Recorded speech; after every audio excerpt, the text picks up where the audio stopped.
If you like the story, you can support the author on Patreon. Link is in the description. Chapter 26, Forgotten Rage. No no no. Jumping in front of Grim, Luck blocked his way. You got to fight that smoke guy earlier and you've already beat this guy before. It's my turn to have some fun. What? When I beat this guy he was only using crystal magic. You're not seriously asking me to give you an opponent who uses two different types of magics, are you? Yes. I refuse. And besides, that guy's looking right at me. Seeing that Grim and Luck were too busy arguing instead of fighting, Asta took it upon himself to deal with the enemy. He's mine. Charging forward with his giant sword, Asta prepared to end this fight as quickly as possible. Seeing the orange glow on Grim's body and feeling the heat radiating off of him, an intense hatred spread through Mars's heart as he remembered the experiments he had to endure and the people he lost, all in order to achieve his current power.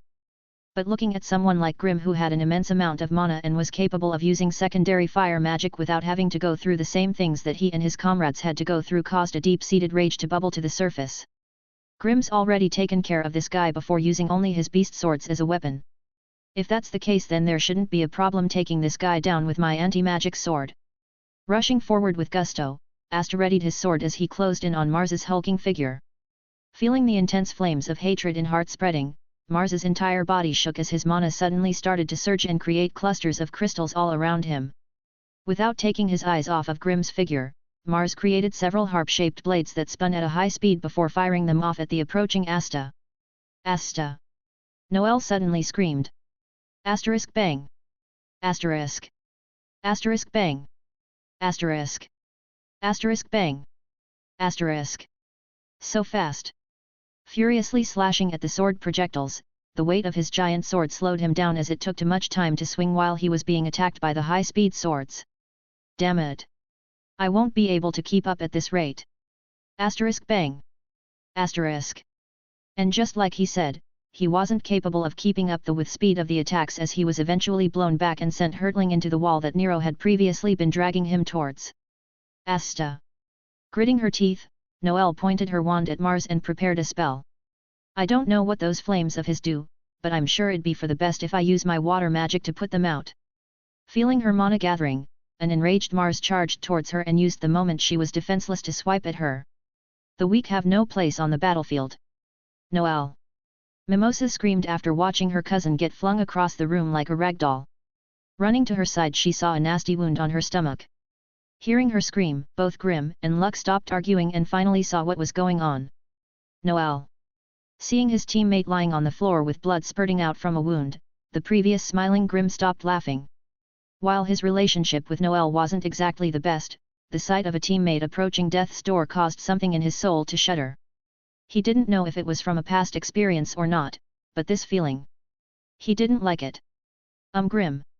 Feeling a weird change in Grim's attitude, Luck instinctively moved aside as Grim's mana started to grow and heat the surrounding area. Feeling the sudden rise of temperature in the room, Klaus and Yuno, who were both trapped inside crystals, looked towards Grim, who was walking towards Mars.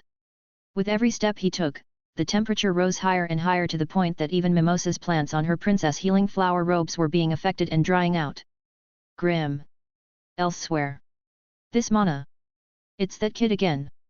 Feeling Grim's mana, Lotus looked in the direction it was coming from and realized it was the area that Mars was supposed to be investigating.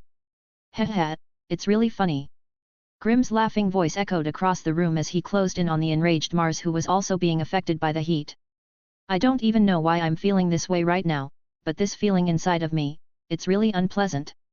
While speaking, his grimoire floated up beside him and stared glowing bright orange as new words started appearing on the Breath of Flames page. Let's forget about what I said earlier in regards to me breaking your ribs, okay? Because right now, I really want to break you. Materializing his flame sword into his right hand, all the previous heat he released into the air started gathering onto him and his sword as he took up a new stance. Blinded by his past memories and hatred of Grim's abilities, Mars suddenly roared and created another giant crystal sword. Crystal creation magic, Levitation. Breath of flame first form, unknowing fire. Crossing the space between them in nearly an instant, Grim left a trail of fire in his wake as he suddenly appeared behind Mars with his back to him. Earlier you said that the weak have no place on the field of battle, right? Feeling an intense heat spreading from inside his crystal armor, Mars started looking around confused as he no idea how Grimm had gotten behind him or why he was suddenly feeling hot. Since you think that way, do me a favor and get off my battlefield. Feeling the temperature inside his armor rise again, Mars's eyes went wide as bright orange light burst through the cracks in his armor. Asterisk boom. Asterisk. Watching the crystal armor suddenly explode, looks of shock and awe swept across the faces of the Clover Kingdom mages. Even the injured Noelle couldn't hide her surprise as she saw Grimm standing in the sea of fire surrounded by broken crystals. Amazing! Mumbled before tightening his fists. Being at the epicenter of the explosion, Mars's body now covered in burns was sent hurtling away. Rumble rumble! Feeling the ground shake, Grimm and the rest of his companions watched as parts of the ceiling started to fall. The dungeon's collapsing. Klaus yelled. After being knocked unconscious by the explosion, Mars's crystal had weakened by a considerable amount, allowing him and to break out of their bindings.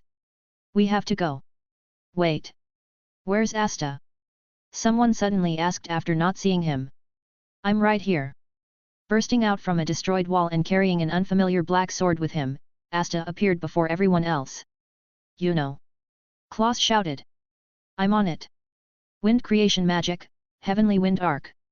Manifesting a large gust of wind under their feet, brought everyone away from the crumbling area. Wait! Grimm suddenly shouted. What about the treasure? If we stay we'll be buried along with it. Klaus yelled over the sound of the area collapsing. TCH. Gritting his teeth, Grimm looked away from the pile of riches and focused his attention on Asta's new sword.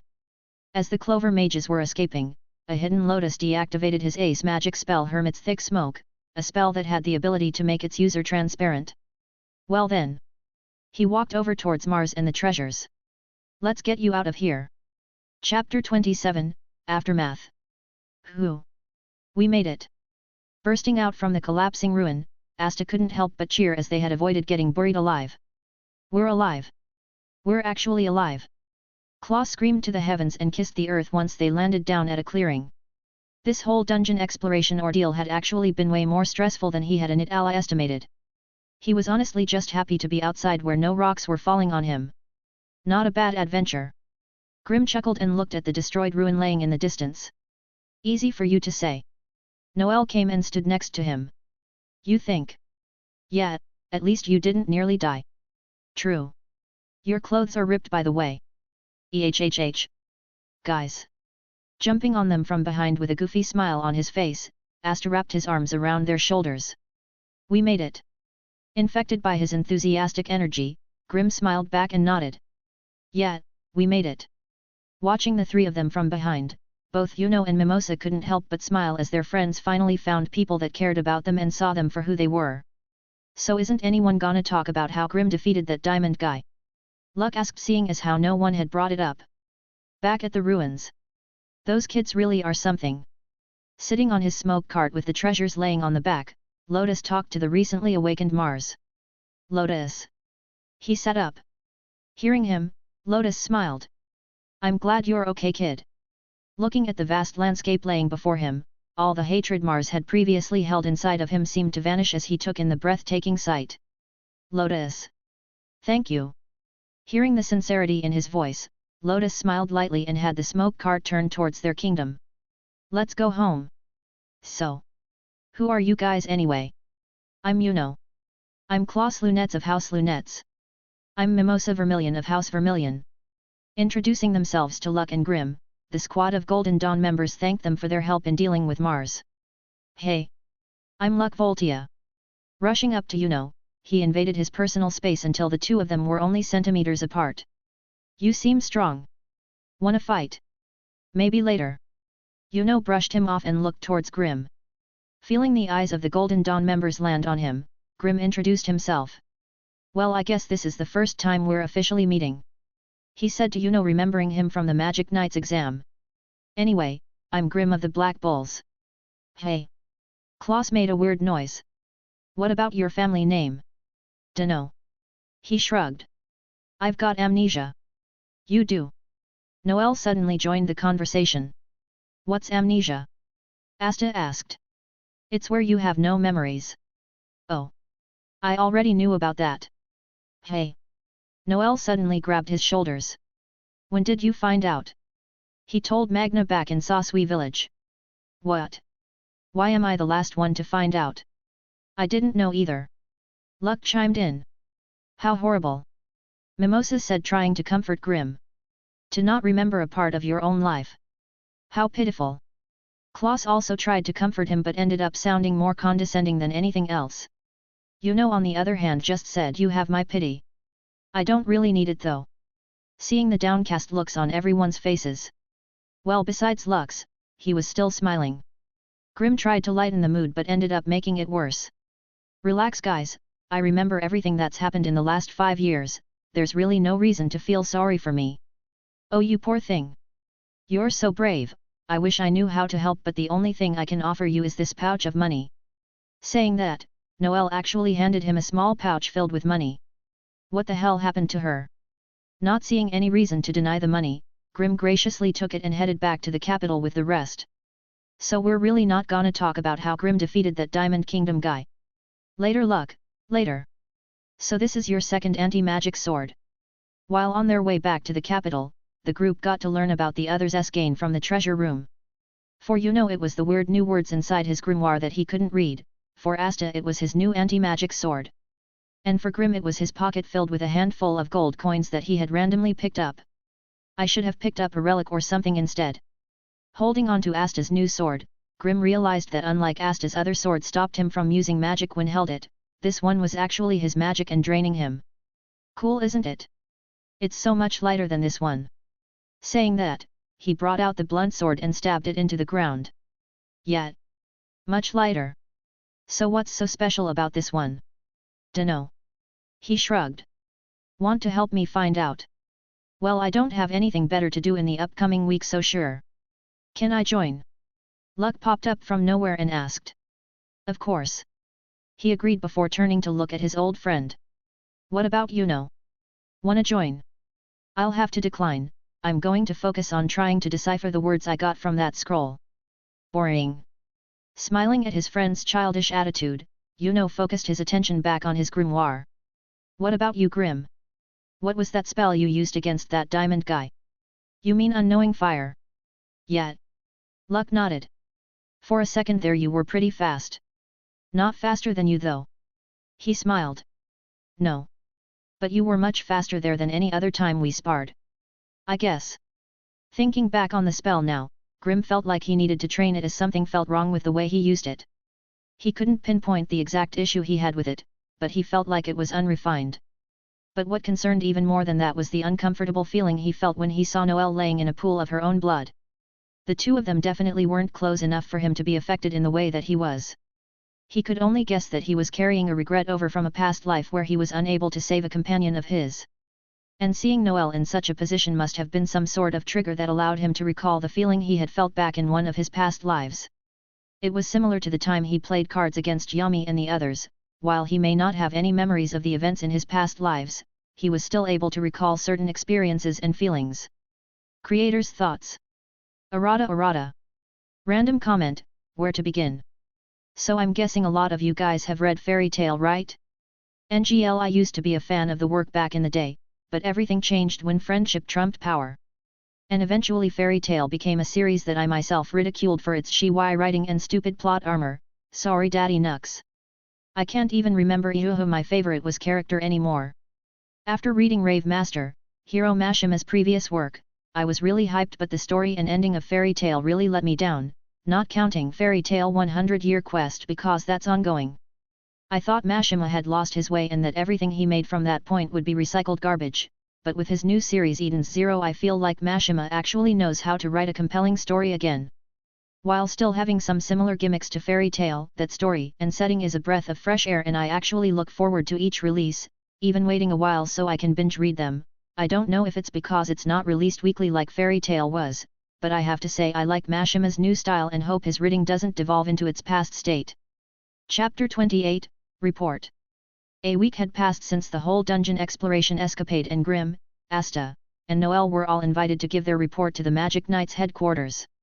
Unfortunately, Yami believed that Luck would cause trouble if he went along, so he sent on a mission with Magna. Also during the week, Grim and Asta discovered the secret behind his new anti-magic sword. After a bit of trial and error, they eventually found out that this sword could absorb and contain magic before sending it back. It's so huge! Asta exclaimed as he looked at the Magic Knight's headquarters. Keep it down, moron! You're embarrassing us! Noel chastised. Rolling his eyes, Grim was about to say something but stopped when he saw Yuno and the others from the Golden Dawn ahead of them. Feeling eyes on them, Yuno and his group turned around and raised their eyebrows when they saw Grim and his friends. Grim! Klaus ran over to his side and started looking him over. During this past week he was still trying to understand how Grim was able to use fire magic despite using a different kind of magic with his beast swords. Unlike Mars from the Diamond Kingdom, Grim's grimoire didn't look like it had been tampered with and it seemed like his magic was organic. Boundaries, dude. Oh. Realizing how strange he must look right now, Klaus quickly backed off and gave Grim some breathing room. Hey Mimosa! Noelle greeted her cousin. Noelle. A delighted look appeared on Mimosa's face as the memory of Noelle laying a pool of her own blood was still fresh in her mind. Are you okay? Are your injuries all healed up? Does it hurt anywhere?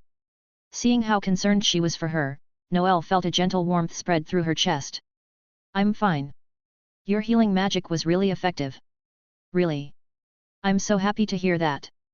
While the two girls were busy chatting, Asta and Yuno looked at each other before Klaus interrupted and led the group towards the entrance.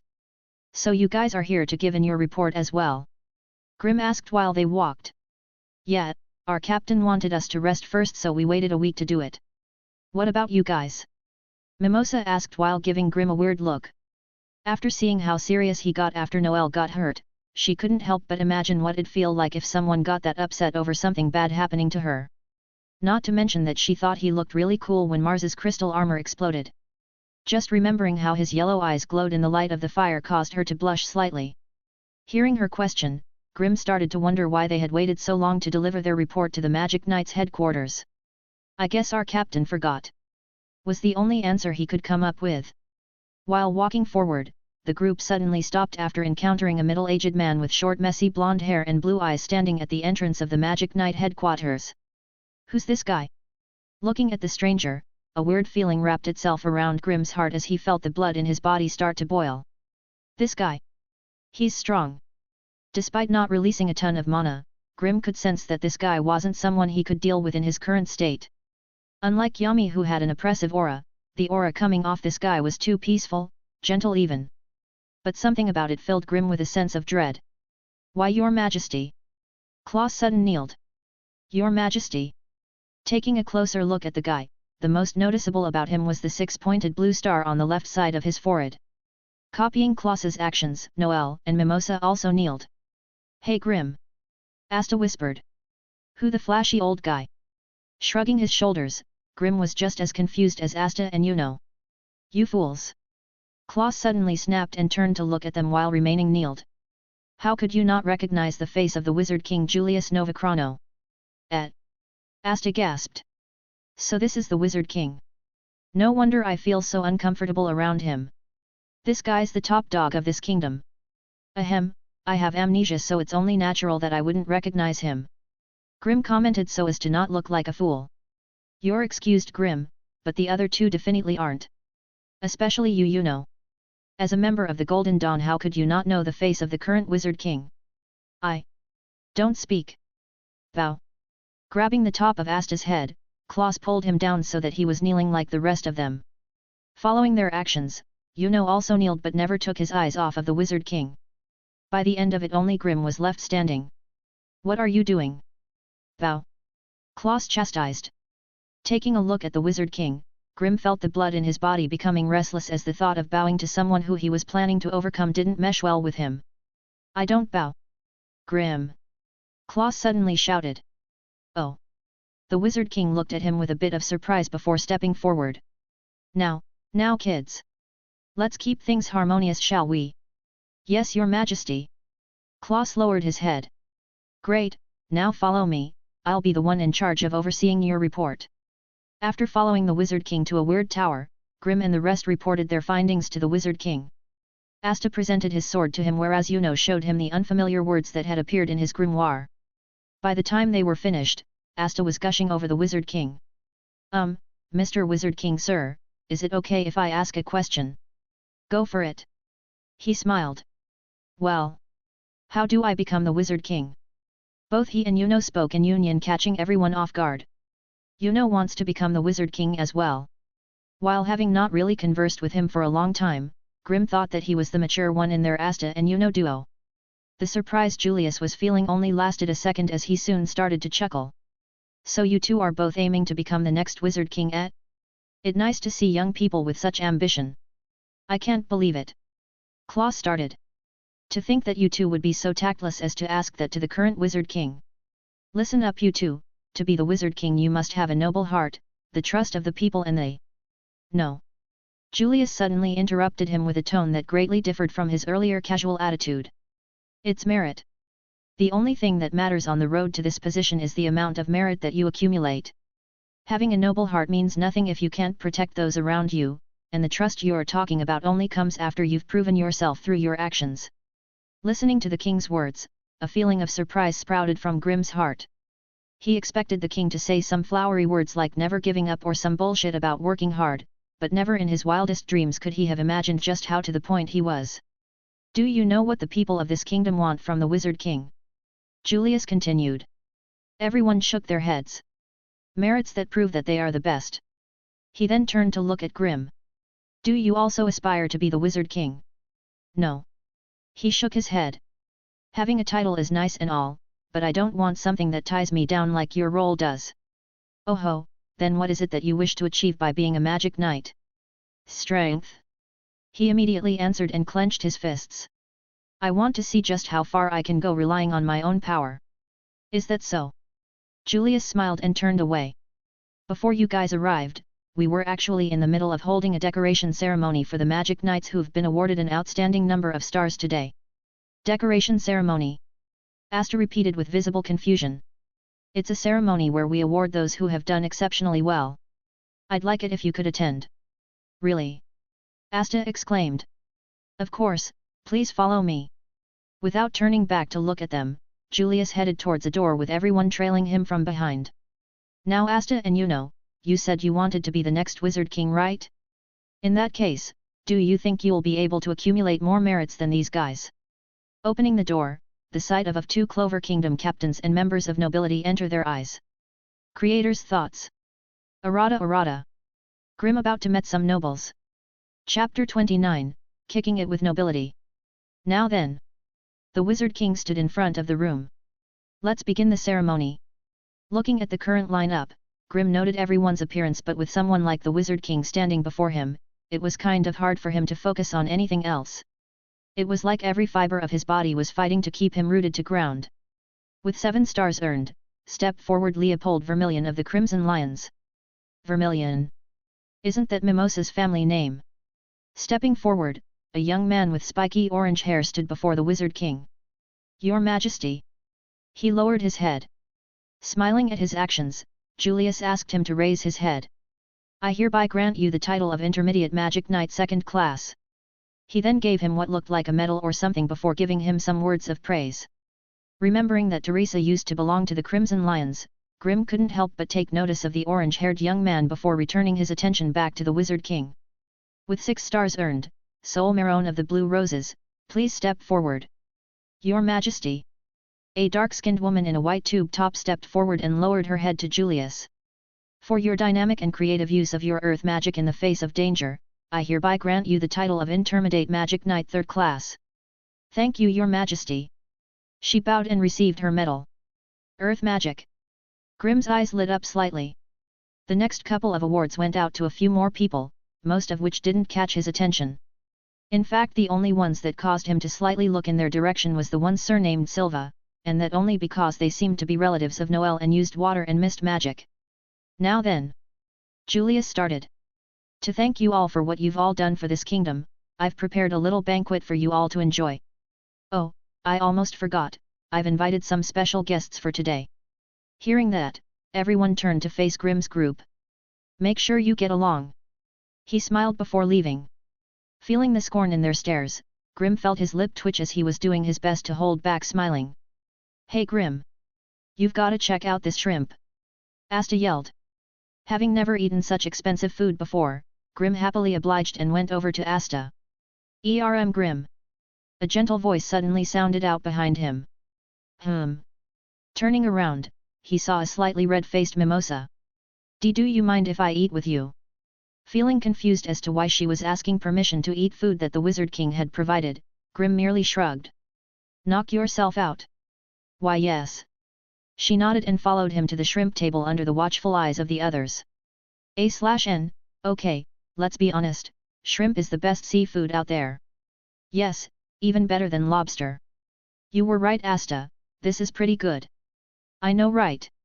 I feel like we're kings. Hearing the conversation between the two, one of the senior members of the Golden Dawn couldn't help but look at them in disgust and mutter, filthy commoners. Hearing him, other people also started to voice their complaints. How dirty, to think that filth like them dare desecrate these walls with their presence. What was the Wizard King thinking when he invited them? Just because he has a little bit of mana he thinks he belongs among us. One of them said, focusing their attention on Grim. Humph. I can't even feel any mana from the other one, I bet they got lucky in that dungeon.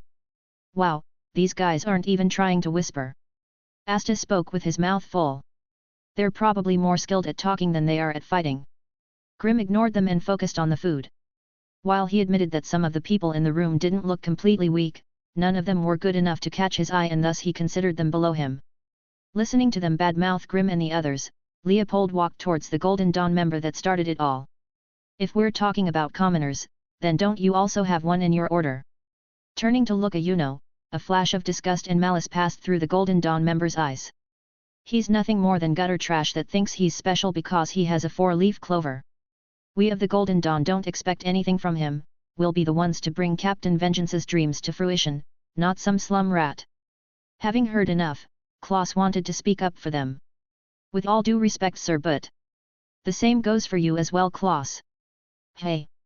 Fraternizing with lower class beings like it was normal, aren't you ashamed of yourself? And you, Mimosa? He turned his attention to her. I heard that while you were in that dungeon, you were immediately injured and had to retreat from the front lines. As a member of House Vermilion, how can you stand here proudly? I am sorry. She quickly lowered her head. Mimosa. Noelle muttered her name. Now, we can't forget the most useless fool here, can we? One of Noelle's siblings said in a light tone before walking over to her. Listening to the conversation, Grim kept stuffing his face with food which did not help their image. Solid. Noelle trembled. Not being able to control your own magic, you truly shame the name of House Silva. He smiled before pouring a glass of water on her head. Ha ha ha ha, you've already been disowned and yet you still have the courage to show your face here, how much more shameful can you get? Ennabra. Walking over to her brother's side, a woman with silver hair also started to mock Noelle. Damn, these guys are relentless. Feeling someone with a larger clump of mana approaching, Grim stopped eating his food and started to watch what was going on. Big brother Nozel. Noelle whispered. Drawing attention to himself with his arrival, Nozel of the Silver Eagle stepped onto the scene and approached his youngest sister. Wow, does everyone in this family beside Noelle have a fucked up hairstyle? Noelle. He spoke in calm tone. Did you think you were special because of one achievement? Coming here with such gallantry, haven't you shamed the Silva name enough? You do not belong here. Leave. Nozel's words seemed to hit Noelle hard as she suddenly started to shake before lowering her head and walking towards the door. You know. Grim's voice suddenly echoed out. I'm not one for teamwork nor do I have any special feelings of community, but I'm getting real sick of listening to you guys talk shit about me and my comrades. Standing up on the table, he turned to look at the people who had insulted him. Earlier you guys said that I was cocky because I had a little bit of mana, right? He chuckled lightly before continuing. In that case it shouldn't be a problem for you guys to deal with it, right? While saying this he switched to Breath of Flames and started heating up the surrounding area, shocking everyone with his abundance of mana before speaking again. Now then. He grinned. It's time for all of you to learn your place. Creator's thoughts. Errata. Grim about to throw down. Random comment, so I just watched the last episode of Community with my family, let's just say, Jesus wasn't the only one who wept. Number 6 Season Sandom of E. And Annie was best girl fight me. Chapter 30, Status and Power. Insolent peasant. How dare you talk to your betters like that? Hearing Grim insult them, the member of the Golden Dawn that started this mess opened up his grimoire. Sand binding magic, sandbox. Grim. Mimosa yelled in panic while Asta readied his sword. For all the hype you've been giving yourself, I've gotta say that I'm quite disappointed. Ignoring the sand gathering around him, Grim looked squarely at the nobles and took a step forward. Asterisk bang. Asterisk. Switching to Breath of the Beast, Grim took advantage of the fact that his physical stats were boosted to flash in front of the sand mage. What? Escaping the sand cage before it had finished forming itself, everyone in the room looked in shock as Grim suddenly appeared in front of one of their comrades. Hat. Not wanting to waste the use of his sword on these self-loving retards, Grim's right hand formed itself into the shape of a fist as he swung it and landed a powerful right hook on the face of the sand mage. Asterisk bang. Asterisk. Erg. Since mages didn't train their bodies and couldn't endure much physical attacks, the sand mage was blown off his feet and was sent hurtling across the room until he crashed into one of the buffet tables. Silence. Now then. Grim stood up and released an intense aura. Who's next? Ha ha ha ha, looks like the Golden Dawn mages aren't as good as they present themselves to be. Solid laughed as his grimoire flipped open. Now let me show you how a real mage takes out the trash. Water binding magic, sea serpent twine. Taking the shape of a snake, a long water thread struck out towards Grim. While this would be a good time to get hit by some water magic so he could get water breathing, the smug look on Solid's face caused him to throw that notion away. Charging towards the serpent, Grim easily evaded the attack before digging his feet deep into the ground and shooting towards the Silva siblings. So the little rat knows how to jump. Solid laughed before changing spells. Water creation magic, holy water assassination bullet. Gathering a large stream of water together, Solid shaped the water into the appearance of a large bullet before firing it at the approaching Grim. Asterisk swoosh. Asterisk. Jumping to the left, Grim easily evaded the attack much to Solid's annoyance. Maybe you'll do better with a couple more toys. Water creation magic, holy water assassination bullet. Water creation magic, holy water assassination bullet. Water creation magic, holy water assassination bullet. Firing off consecutive water bullets, Solid laughed loudly as he thought that Grim would be squashed into nothing. Unfortunately, he overestimated his own abilities. While the attacks were certainly fast, they were nothing compared to Luck's lightning fast attacks. Asterisk bang. Asterisk. Asterisk bang. Asterisk. Asterisk bang. Asterisk. Watching the water bullets miss their mark and hit the surrounding area, the crowd was truly dumbfounded. Even Nozel and Fuegoleon, who were taking a back seat to everything that was happening, couldn't help but take a closer look at Grim. Hey Noel! Asta suddenly called out. Why doesn't Grim use his swords? If he used his beast or fire swords, wouldn't this match have ended by now? Remembering how Grim had dealt with that diamond mage from the dungeon, Klaus and everyone else turned to look at Noel. I think he's trying to humiliate them. Seeing her brother's failure to hit him, Nabra's grimoire flickered open. Mist binding magic, mist spider binding thread. Launching a web-shaped thread composed of mist at Grim, Nabra expected to trap him and watch as her brother's attack finally landed. But to her surprise, Grim jumped into the air and cruised over the top of the mist like it was nothing before landing back on the ground and combat rolling before continuing on with his assault. What the hell is wrong with this peasant? A/N, so many things. Dodging the numerous number of attacks without the use of his swords, Grim finally reached Solid and drove a Breath of the Beast enhanced fist deep into his gut. Asterisk bang. Asterisk. K. Feeling the wind get knocked out of him, Solid was forced to take a knee. Seeing this as the perfect opportunity to bully someone weaker than him, Grim held the sides of Solid's head before pulling it forward and driving his knee into his face. Asterisk crack. Asterisk. Arg. Solid screamed as he felt the bones in his nose flatten and break. Throwing his head back, Grim threw the idiot flat onto his back before lifting his leg up and ruthlessly stomped down on his testicles. Inhumane screeching. Ha ha ha ha ha ha ha ha ha ha. Holy shit, this guy's weak. Grim laughed uncontrollably, much to the horror of the other nobles. Realizing that this guy probably couldn't even compare to Noelle's raw power despite her only recently being able to control her magic, Grim lifted his leg and kicked the screaming Solid to the side before turning to look at the eldest daughter of the Silva family. I guess you're next. He grinned. Seeing Grim switch his attention to her, Nabra panicked and started casting a new spell. Mist creation magic, miss. Asterisk slap. Asterisk. Gasps. Dropping to the ground, Nabra felt her mouth and left eye fill with blood as the left side of her face burned with a searing pain. If she could see herself now, she would be aghast at the bright red handprint on her cheek. Raising her hand slightly, Nabra's fingers trembled as she touched her face and felt a tooth drop. "Why you slapped me?" "Yet." He nodded before kneeling in front of her. "Now get ready for my backhand." "Wah." Asterisk slap. Asterisk. Slapping her once again, but this time using the back on his hand, Nabra lost a couple more teeth and her right eye also filled with blood. "Now for the finisher." Asterisk bang. Asterisk. Grabbing the top of her ugly hair, he repeatedly slammed her face down into the ground, breaking her nose and causing her face to become bloody. Maybe I should do it again just for good luck." Asterisk bang. Asterisk. Asterisk bang. Asterisk. Asterisk bang. Asterisk. Asterisk bang. Asterisk.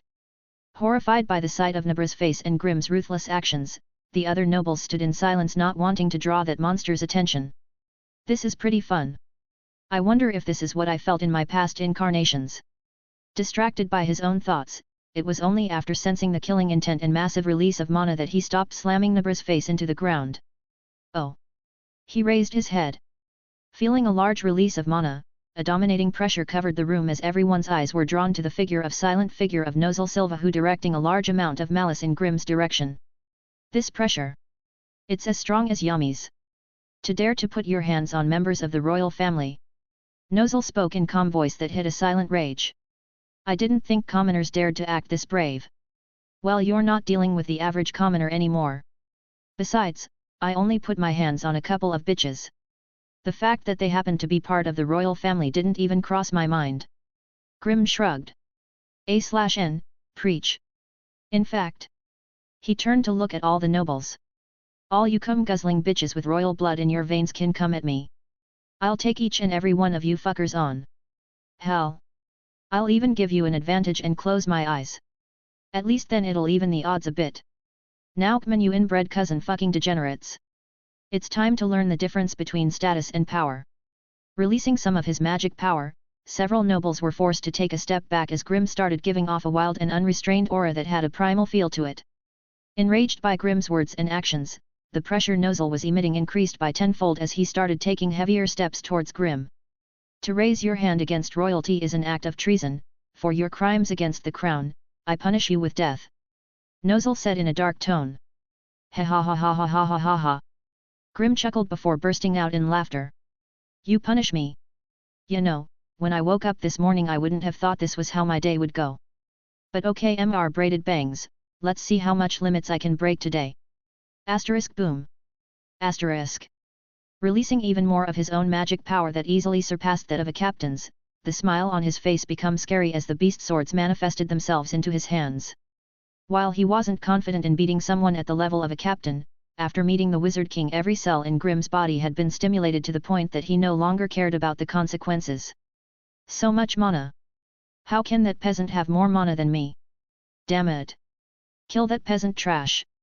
Feeling Grimm's magic power, Nozel's gaze darkened as the whimpers of his brother and sister entered his ears. Grimm. Listening to members of the audience, Asta and his crew were at a loss for what to do. Being commoners themselves, both Asta and Yuno were about to step in case things started to look bad for Grimm, but the sudden emergence of a particular voice stopped them in their tracks. "Is this how House Silva deals with their problems?" "Hey!" Everyone looked over at the direction the voice originated from. "See Captain Fuegoleon." Fuegoleon. Thinking back to the time of the Magic Knight's exam, Grimm could vaguely remember wanting to join his squad before Yami forced him into joining the Black Bulls. Funny enough, the first time he embarrassed a noble was in the presence of Fuegoleon. What are the odds that he'd be here to witness him doing it a second time? A/N, 100%. As a captain, ganging up on a new recruited with your brother and sister, do you not feel any shame, Nozel? Sir Fuegoleon. Mimosa sighed in relief when she saw him arrive on the scene. "Are you trying to educate me, Fuegoleon?" Nozel frowned and turned to face him, still radiating an air of animosity. "No, just reminding you of something that you should already be aware of. He injured my family. After they teamed up to attack him." While his actions were definitely extreme, it was a 2-on-1 situation he was facing. Ah ha ha ah ha ha ha. Leopold suddenly laughed aloud, causing the tension in the room to drop considerably as he went over to Grimm's side. Damn. Big bro wasn't kidding when he said you were strong. Now rejoice. For I, Leopold Vermilion, accept you as my rival. Everyone from Grimm's group suddenly said in union. Rival. I don't need one of those. Confused by the situation, Grimm's previous desire to fight was starting to dampen as he couldn't keep up with the events happening around him. Pass. Hey. Leopold made a surprised face. The only rival I need is myself. Yourself. Yeah, the only person I want to surpass is myself. So to that end I will continuously surpass every version of myself that grows in power. Whoa. That's the exact attitude that my rival should have. Ha ha ha ha, men are such fools, aren't they, sis? Soul of the Blue Roses laughed while eating some meat. Sigh, mind your manners, solution. Charlotte chastised lightly. My bad, sis. She chuckled. Call me Captain Solution. Ahaha, my bad, sis. Sigh. First you erupt me from seeking justice for the crown and my family members, and now a member of your acknowledges the peasant that caused outrage as his rival. Has House Vermilion fallen so far? Nozel's icy voice cut through the air. Oh fuck you, you silver-haired cunt. Grimm yelled from the background. Step up to me again and I'll rip your bang off, choke you with it and parade your body around the capital during the next festival. A/N, for some reason I pictured Grimm choking him like Agent 47. Barely holding it together, Nozel shot him a very menacing glare that could probably cut diamonds. Ignoring the comment, Fuegalone's eyes were completely focused on Nozel. Lord Julius allowed the boy and his friends to be here. He may be a peasant, but as someone recognized by the Wizard King you should be more respectful and show the grace of a member of the royal family. Respectful? To think I'd hear such nonsense from you of all people. Nozel scoffed. It seems like the people of House Vermilion have become soft. What? Fuegoleon frowned. How do you expect me to respect that worm after what he did to members of my family? Just as Grimm was about to throw out another comment, he and everyone else felt the entire building start to shake as cracks started to run up the walls. What the hell? Taking a step back, everyone watched as both Fuegoleon's and Nozel's mana took on the physical shape of an orange lion and silver eagle. Okay, not gonna lie, this is pretty cool to watch. Asterisk bang. Asterisk. Bursting through the front door, a hooded mage of the Clover Kingdom came stumbling in while breathing heavy. Attack. We're under attack. God damn it. Just when things were getting interesting. Creator's thoughts. Errata. Damn, this was such a satisfying chapter to write. Really enjoyed what happened to the Silva siblings, their hairstyles made them the most obvious target for me. I know what you're about to say, and yes, I also focused on them for the way they treated Noelle. But TBH, their hairstyles were the driving factor in all of this. I originally wrote it to where Grimm took out multiple nobles, but I think his actions against the Silva siblings were more impactful. LOL, Grimm really should quit while he's ahead. But I guess for a hot-blooded character like him it suits his personality. The future scenes with Noelle's family should be fun to write. Chapter 31, A-Town in Trouble. Whistles. Looks like various things have been happening. While everyone was busy looking at a small real-time replica of Castletown created by some dude's magic, Grimm stood at a nearby window and watched the explosions from a distance. First the nobles and now the town, what an interesting day this has been so far. Hey! Why are we all waiting here? People are in trouble and need help. I'm going to help them. After saying that, Asta charged straight through the door. Wait! You can't even sense mana, how do you know where to go? Klaus yelled. I'll go to where it's noisiest. Well, it beats waiting around here. Jumping down from the upper area, Grimm smiled to the others and started running after him. I'm gonna go to, contact me if anyone strong shows up. Grimm, wait! Klaus shouted in vain as Grimm was already gone. PFTT as expected of my rival. Leopold suddenly said before running after Grimm and Asta. But I'm not gonna let you show me up. Why do people keep leaving? Waiting another minute to see if anyone else was going to leave, Fuegoleon and the rest finally breathed a bit easier and focused back on the topic at hand. Ahem, now that we've all calmed down a bit, let's talk strategy. Are these zombies? Taking a look at the wreckage of Castle Town, Grim was somewhat surprised by the zombies that were patrolling the area. From his memories of Earth, a lot of them seemed to be useless. Zombies were dead bodies brought back to life through some supernatural or scientific means and are able to infect others with their bite. For ordinary people, facing a zombie would be quite the task, but for a mage. Breath of Thunder, third form, Thunder Swarm. It was no big deal. Damn it. Today's been full of nothing but disappointments. First the nobles trash talk me but turn out to be really weak, then I almost get to fight a captain only to have it cut short, then I almost get to watch a fight between two captains only for them to be interrupted. And now the big enemy that I thought I'd be facing is nothing more than a bunch of zombies that are unable to use magic. Sigh. And to make it worse, I've lost Asta. Damn it. I wish he had some mana so I could track him. The only good thing I managed to do was escape from that Leopold guy, the dude's obsessed. Sigh. Fuck it, I'll go find that guy, at least I'm familiar with his mana signature. While Grim was off searching for Asta was busy defending against an army of zombies while protecting a small child that had been assaulted by some weird-looking guy wearing rags and green ornament covering his left eye. Breath of Thunder, third form, Thunder Swarm. Breath of Thunder, third form, Thunder Swarm. Breath of Thunder, third form, Thunder Swarm. Sigh. This is so boring. Walking through the streets and spamming his AoE spell, the zombies approaching him fell one by one like puppets that had their strings cut. Actually, wouldn't this be the perfect time to try that out? A couple days after fighting that Heath guy and his henchmen back at Sasui village, Grim tried meditating in his room in hopes of recalling the feeling that he felt after battling Luck in the hopes of furthering his Breath of Thunder abilities and unlocking new spells. But to his surprise, instead of recalling the pain he felt after getting hit by Luck's lightning, his mind was always pulled back to the time he was hit by that mist attack. While the power of the attack wasn't anything special or memorable at all, his body seemed to recall the sensation and his grimoire replied in kind by unlocking a new breath style. Breath of Mist, second form, 8-layered mist. Due to the power of the attack, Grim suspected that the reason it took so long for it to unlock itself was due to the damage being near non-existent. Manifesting in his hand, a blade with a rectangular-shaped handguard and hollowed rectangles at each corner appeared. Taking a look at a couple of wondering zombies, Grim clutched his blade and slashed at the air 8 times in rapid succession of each other. And to his delight, a flurry of 8 arc-shaped mist attacks tore through the battlefield and bisected a couple of zombies like they were nothing. Not as powerful as Rengoku, but it doesn't use as much mana. Swinging the blade a couple more times, Grim decided to refine the spell by using it on the zombies. Elsewhere. Is the spell ready? Yes. Then activate it. While the magic knights in Castle Town were busy dealing with the fodder zombies and receiving the praise of the town's residents, a sudden inky black substance appeared beneath their feet. What the hell? Oh no! They got us! Teleportation magic, blackout. All around the city, various eruptions of black exploded out as a large number of magic knights were encapsulated and teleported away. The magic knights. They're gone.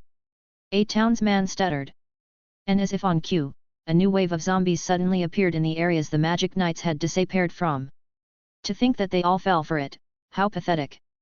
Sitting on a broom, a woman dressed in a black dress with fluffy skirt and black witch-like hat appeared among the masses with a weirdly sadistic smile on her face. Well, it'd be a shame if the zombie ate all of you, so why not do me a favor and give me all of that delicious young mana you have? Licking her lips, the woman raised her hands and started sucking the mana out of their bodies. More. Give me more mana. Asterisk swoosh. Asterisk. Hey. Jumping back in time, the woman somehow managed to avoid getting hit by a small tornado. Someone attacked me. Shocked at the fact that someone managed to escape the mass teleportation, the witch prepared to go on the offensive but was taken aback by the person who attacked her. Seeing standing there looking all majestic-like, the previous malice emanating from the witch seemed to vanish into thin air. He's gorgeous. Ahem. Now what would a strapping young man like yourself be doing in a place like this? How about we go somewhere private and have a bit of fun? Shut up, hag, get away from those people. Hag. You're dead. And just like that, her malice returned. Creator's thoughts. Errata. I wonder how many of you picked up on the clues for Grim's new breath style? I left 3 overall. The first and most obvious is him getting hit by the mist attack back in Sasui village. The second was when he was meditating in his room and had something that looked like steam coming off his body. And the third and final one was when he fought Mars. The original user of Breath of Mist has something called omnipresent rage, and since some things are imprinted on Grimm's soul I thought it'd be a nice touch. Might have been too subtle though. Can't really say I like this arc too much, the enemies weren't that interesting. Like Catherine, the witch, is okay and all, but I want to keep things the same way as the manga so I don't have to write about unlocking spirit magic in detail. And raids, zombie guy, I hate because I hate necromancy magic. Except Jinwoo form solo leveling, so I'm leaving him to Asta, Noel, Leopold and Fuego Leon. Chapter 32, Goal. That magic.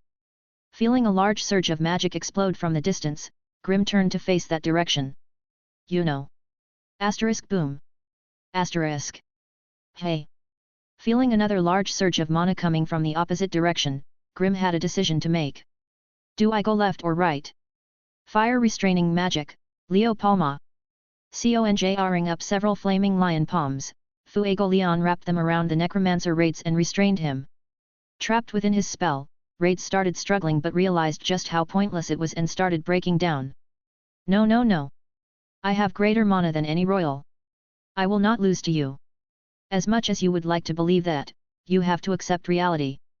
Walking over to him, Fuego Leon grabbed at his grimoire. No. Don't you dare touch that. Ignoring his pitiful cries, Fuego Leon yanked the book away. I said don't touch it. This grimoire. Opening up Raid's grimoire, Fuego Leon's brows furrowed as he saw a single page within the book. Don't look. That isn't for anyone else to see.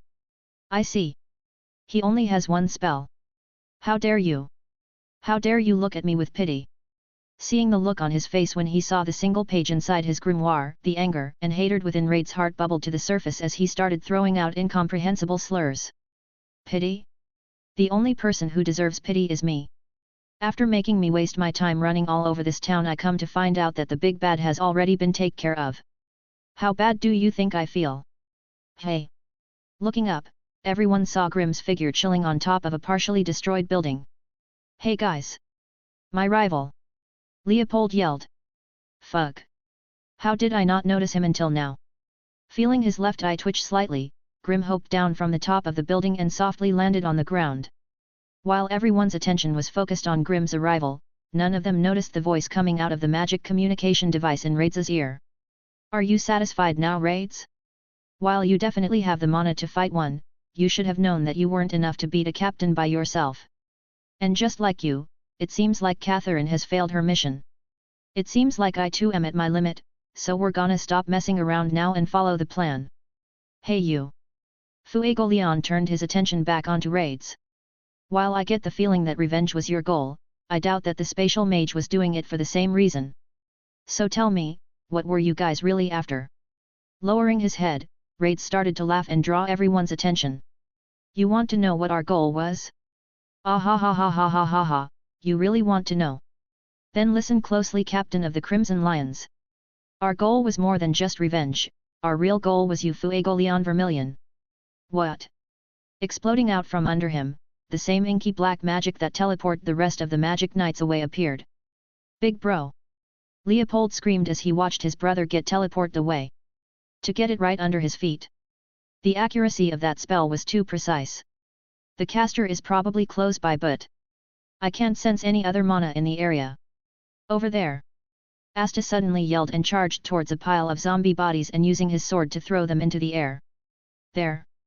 Feeling a tug of mana in the air, Grimm and everyone watched as one of the bodies that Asta had swept up disappeared into a portal that looked like one of Finral's. Clap clap clap! To think you would actually find me! I'm impressed. Turning around, the group saw a man resembling a zombie standing atop the building that Grimm had previously been on.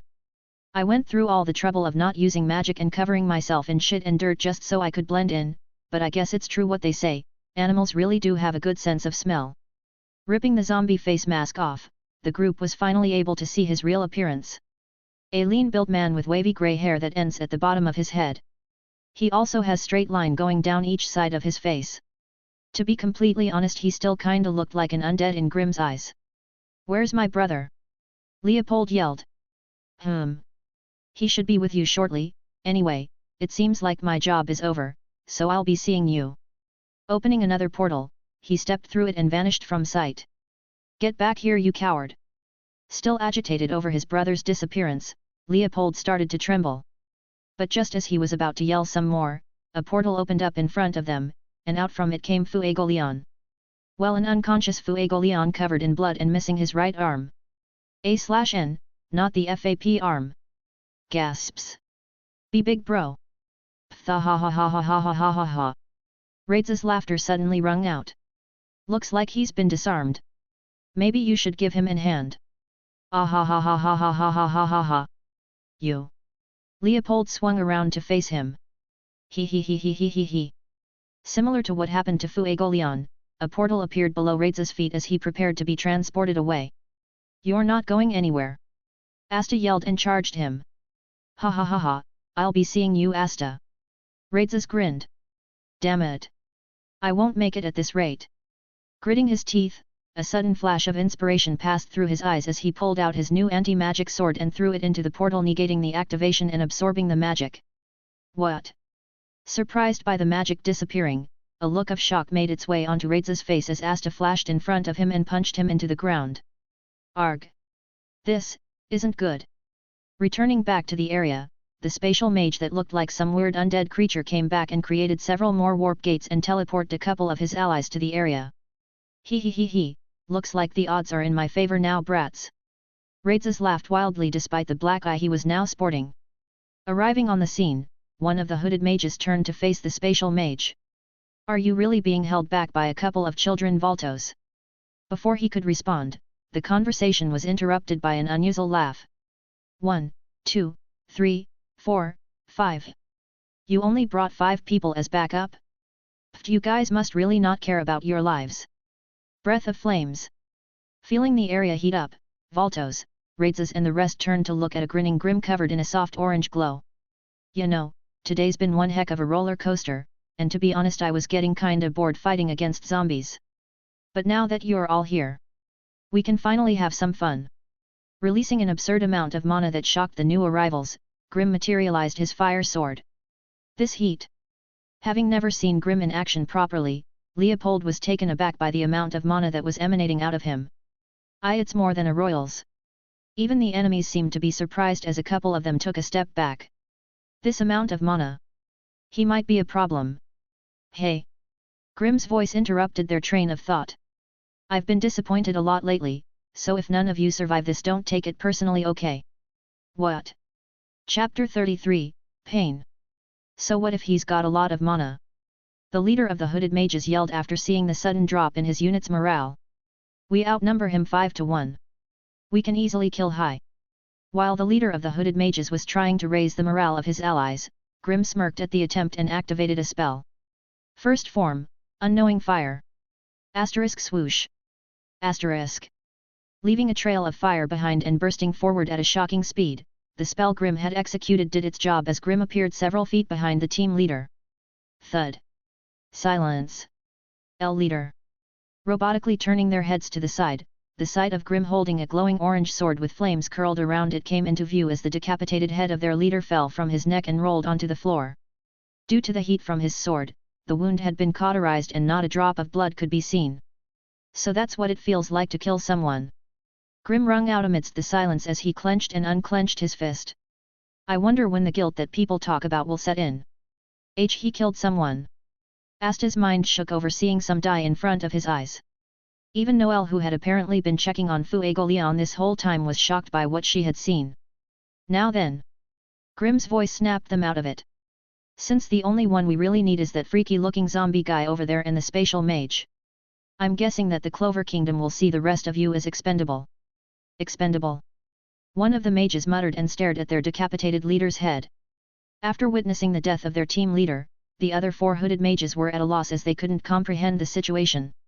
Their mission was clear: stay on standby until Valtos and Raids ran into some trouble, then come and back them up.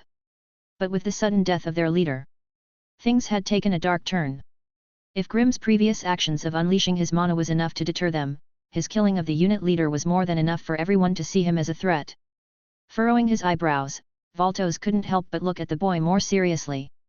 While he had been warned of Asta and his anti-magic capabilities, he never would have thought that one of the Eye of the Midnight Sun's team leaders would be taken care of some quickly and cleanly. Now then, do your best to defend yourselves. He grinned. Breath of Mist, second form, 8-layer mist. Not wasting any more time, Grimm switched styles and unleashed a flurry of mist attacks as the hooded mages fell into panic. Asterisk swoosh. Asterisk. Asterisk swoosh. Asterisk. Asterisk swoosh. Asterisk. Arg. Run. Asterisk splat. Asterisk. With the release of his attacks, various screams and cries echoed out as Grimm mercilessly ripped the unit apart piece by piece. This isn't good. Watching from a safe distance, Voltos was beginning to get pissed at the intelligence gathering team as they didn't inform them of just how ruthless and capable this mage was. One of the hooded mages that saw one of Grimm's attacks coming at him activated a spell on instinct. Wind creation magic, piercing tornado needles. Manifesting miniature vortexes made from wind in front of him, the spell caused the vortexes to be stretched to their limits until it resembled elongated spear-like needles that blew away the mist attacks. I am alive. A wind spell. Seeing the spell, the smile on Grimm's face deepened as he switched to Breath of Thunder. Third form, Thunder Swarm. Creating a spinning wave of lightning around his person, the surrounding mages were zapped and paralyzed. Arg. Asterisk thud. Asterisk. Lightning magic. Seeing Grimm's lightning abilities, Voltos raised Grimm's danger level to a rank higher. Using the fear he gathered from his actions, Grimm slowly stepped towards the wind mage. Every step he took echoed within the mage's mind as he saw the shadow of death closing in. Combined with the immense magic power he was feeling, the wind mage knew that resisting would be pointless and that his fate had already been decided. I am going to die. Don't just stand there. Fight. Voltos's voice rung out. Don't forget the reason we came here. If it wasn't for people like him, we wouldn't be outcasted by society. We wouldn't have to scurry around in the shadows like rats. Now take a stand and fight. He's right, you know. Grimm suddenly said to everyone's surprise. If it weren't for people like me, then you'd probably be doing way better, right? Now doesn't that make you angry? While I'm living a life of comfort and glory, you're forced to be nothing more than a sacrificial pawn whose only purpose is to die for a cause that you barely believe in. Barely believe in. That's right. Grimm nodded, not knowing what he was talking about. After seeing him use wind magic, he wanted to stir the fires in the mage's heart and cause him to attack him. But after his previous actions, he could see that the man's spirit was already broken and his will to fight had been crushed. So to bring it back to what it had previously been, he was making shit up to try to reignite his passion. Do you really want to die here today? To die without accomplishing anything? To die knowing that you were just another face in the crowd? Is that what you really want? No. The mage said quietly. What was that? I couldn't hear you. No. What? I said no. The mage yelled and released his own magic power. I won't die today. I'll kill you, defile your corpse and return home as a hero. Damn right you will. Now what are you waiting for? Attack. Arg. Wind creation magic, piercing tornado needles. What the hell is happening? Noelle wondered, unable to follow what was going on. Screaming loudly, the wind mage shot multiple tornado needles at Grimm. Finally. Breathing lightly and switching to Breath of the Beast, Grimm braced himself as the needles tore through his body, leaving behind a couple of small holes and blowing him off his feet. Fuck me. It hurts, it hurts, it hurts. With the amplified buffs that Breath of the Beast gives me, I thought it wouldn't be this bad. Asterisk crash. Asterisk. I did it. Seeing Grimm crash into the concrete without any sign of getting back up, the wind mage's heart was filled with shock and delight. He did it. Looking at Grimm's motionless figure, Voltos was slightly surprised. He reassessed his previous evaluation. Maybe he wasn't so troublesome after all. Grimm/rival. Asta and Leopold screamed in union before charging the wind mage. Despite their tired states from fighting raids and his zombie army, both boys prepared to deal with the wind mage. Unfortunately for them, seeing Grimm go down caused the wind mage's confidence to return as he raised his hand towards the approaching figures. Wind creation magic, piercing tornado needles. Gaia. So fast. Feeling the wind needles pierce through their bodies, both Asta and Leopold found themselves quickly losing consciousness as they slowly fell to the floor. Asta. Noelle yelled. Ah, ha, ha, ha ha ha ha ha ha ha ha ha. I did it again. The wind mage laughed crazily before pointing his hand at the two boys. Now to finish the job.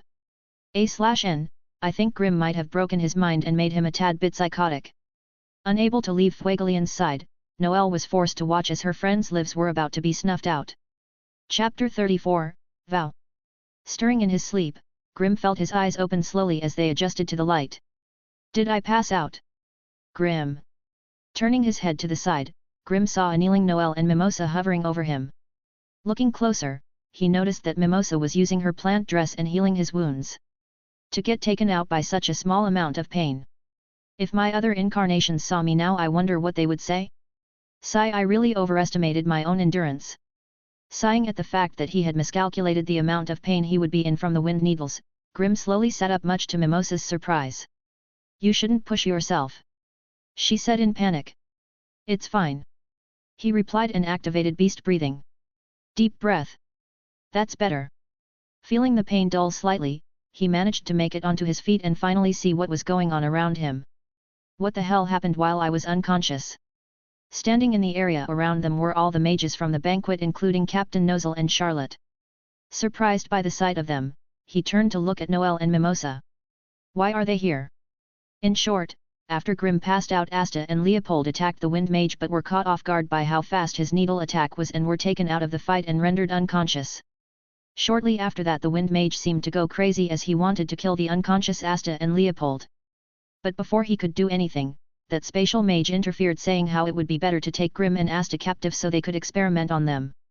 Fortunately for them, Mimosa and the captains arrived and managed to force the spatial mage to teleport himself, the wind mage and their paralyzed comrades away. Unfortunately, they also managed to take Asta with them during their escape. Mimosa then got on to stabilizing Fuegoleon's wounds before moving on to Grimm. I see. So I passed out and everything went to shit. Fuck. Now I feel guilty for Asta getting kidnapped. Sighing loudly, he reached for his grimoire and opened it up. Let's see if I at least managed to gain something from this whole ordeal. Reacting to his touch, the grimoire glowed a bright green color as it opened up and flipped to a new page. Breath of wind, good.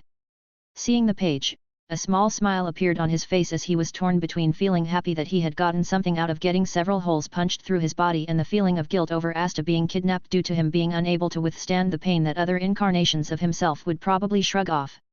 While he was stuck in this limbo mindset, he was surprised when his grimoire started glowing pink. What the hell? Flipping to another page, new words manifested in front of his eyes. Breath of flower. How the hell did I get that? Turning his head to look at the two members of royalty next to him, he realized that Mimosa was still in her plant dress. Does that count? Having never been attacked by a plant-based magic before, he could only guess that Mimosa's healing was the reason that this style had unlocked itself for him. Actually, now that I think about it. Where's Captain Fuegoleon and Leopold? He asked. They're Shuffling uncomfortably in place, both Noelle and Mimosa turned to look at a nearby building. They're receiving treatment. Treatment? But I got treated out here. Hearing this, the girls started shuffling even more. You were rejected due to your status. My status? Grimm frowned. As a commoner. Mimosa spoke quietly, causing an awkward silence to envelop the three of them. But you were actually in a better condition than them. Mimosa said, trying to dispel the awkwardness. Although you were also hit, for some reason you bled slower than the rest. While Mimosa did her best to calm the situation down, Grimm could hear none of it as he was stuck in his own head. They rejected me. Those pompous fuckers rejected me. Me. If I was seriously injured I would have died. Realizing that he was fortunate that Breath of the Beast amplified his body's stats like vitality long enough for Mimosa to arrive, he suddenly felt a wave of anger sprout from his heart. But before he could act on it, a familiar mana signature appeared in the middle of the surrounding mages. This mana. Hey guys! Appearing out of nowhere with Asta in one arm and a hooded mage inside of a floating sphere with a ring around that for some reason had Roman numerals that Grimm recognized from his life on Earth. On it was the Wizard King. Wizard King! The surrounding mages exclaimed at his sudden appearance. Asta! Grimm's group yelled. Hey Grimm, good to see you doing all right. He waved and got out from under the Wizard King's arm. Dude, forget about that, are you okay? I mean you got kidnapped. Aha yet. He laughed. For a minute there I thought I was dead for sure. Seeing him stand there and laugh about the situation, Grim felt some of his guilt fade away. At least he's doing fine. While he was still angry at the fact that a friend of his got kidnapped and almost died because of a dumb thing that he did, he was happy everything had worked out. Well, not for Fuegoleon and the whole missing arm thing, but well enough for everyone else. After that, Asta proceeded to give a quick explanation of how the Wizard King came and saved him from the bad guys. Listen up everyone. The Wizard King's voice rung out and drew everyone's attention. As magic knights, there's only one thing that we're always seeking, and that thing is peace within our kingdom. To achieve that goal, we have no other option than to fight these criminals. Criminals? A familiar voice sounded out from within the crowd. Nozzle. Solid muttered, seeing the look on his brother's face. Clenching his fists tightly, the eldest of the Silva siblings turned his back on the group and after excusing himself to the Wizard King he left. I think the enemy might have just awakened a sleeping lion. The Wizard King smiled over Nozzle's anger of having his rival lose an arm. Now everyone, seeing the results of today's attack, this kingdom will need you all to get stronger than you currently are. Asterisk bang. Asterisk. What now? The one who needs to get stronger is me. Slamming open a nearby door and coming out despite his exhausted state, Leopold's breathing was heavy and you could practically hear his body screaming for him to take it easy. Grim. Asta. He smiled when he saw the two of them. I'm glad that the both of you are okay. As comrades that have been to the gates of hell and back with me, I know that both of you will get stronger too. Well, I just unlocked Breath of the Wind and Flower, so yet. I'll get stronger too. Lighting a small flame on his fingertip, Leopold poked his forehead for a reason that Grim didn't really understand. This is my vow. To surpass my brother. I'll become the Wizard King. Removing his finger from his forehead, a diamond-like symbol that was identical to Fuegoleon's was burnt into his skin. Okay. Grim nodded, not knowing what else to say. I don't really know what's going on here or how you got to that conclusion, but knock yourself out. Hell yet. Asta cheered. Let's get stronger together. Chapter 35, Rest. Shortly after the zombie invasion ended, the Wizard King made a public speech announcing that the attackers were part of a terrorist group and that the Magic Knights would take precautions to ensure that such an invasion never happened again. Breathing. Sitting cross-legged on his bed, Grim's body was coated in a soft green glow as he did his best to get a feel of using wind magic. Despite also gaining Breath of the Flower magic, Grim didn't want to divide his attention too much, so chose to focus on gaining a deep understanding of Breath of Wind before moving on. Knock knock. Disturbed by the sound, Grim's eyes flashed open as his attention shifted to his door. Come in. Opening the door, Asta walked in. Yo. He waved. The Wizard King's asking to see us.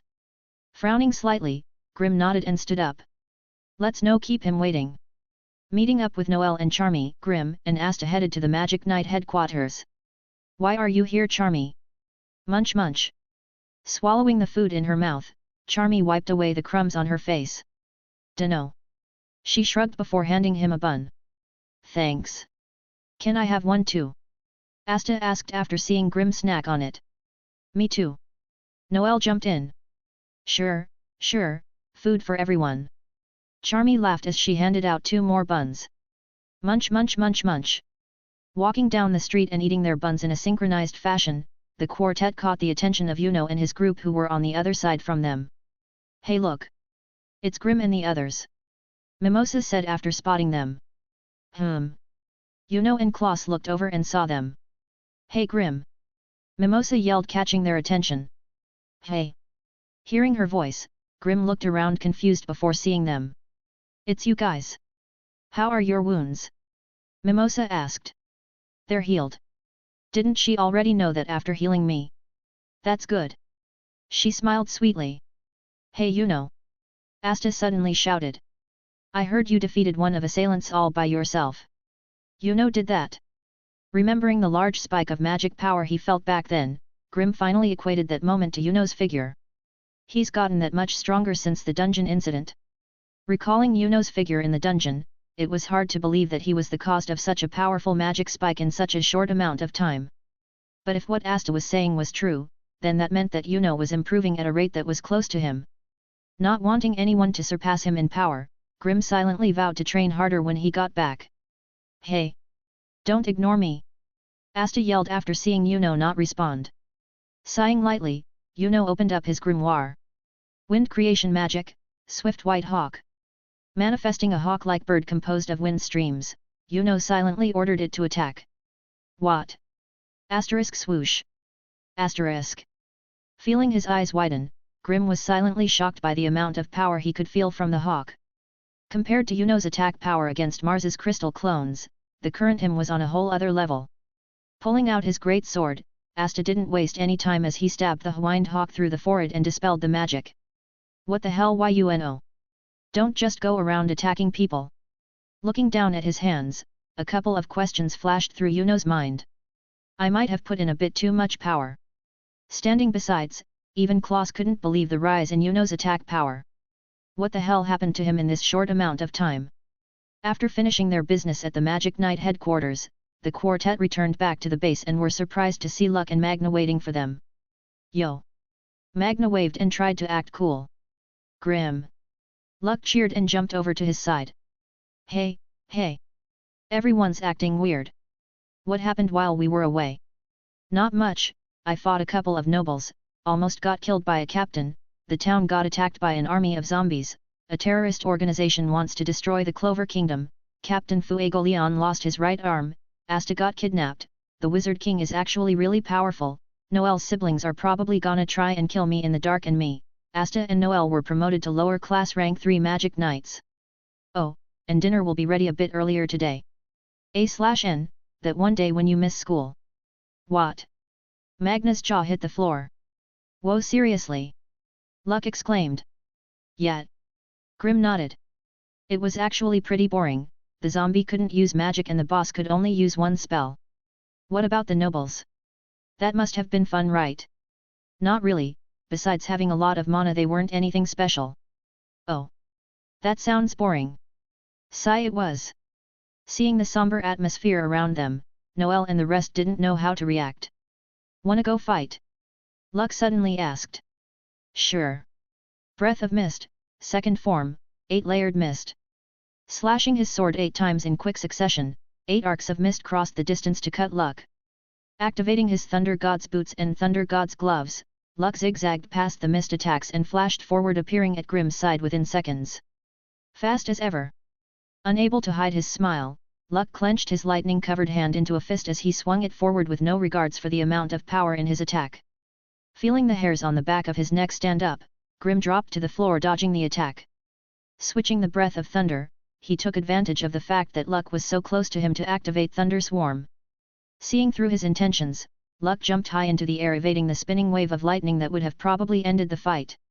Nice try. He saw through my actions. Looking down at him from the air, Luck gathered his mana into his hands as he prepared his next spell. Lightning Magic, Thunderclap Crumbling Orb. Asterisk bang. Asterisk. Asterisk bang. Asterisk. Asterisk bang.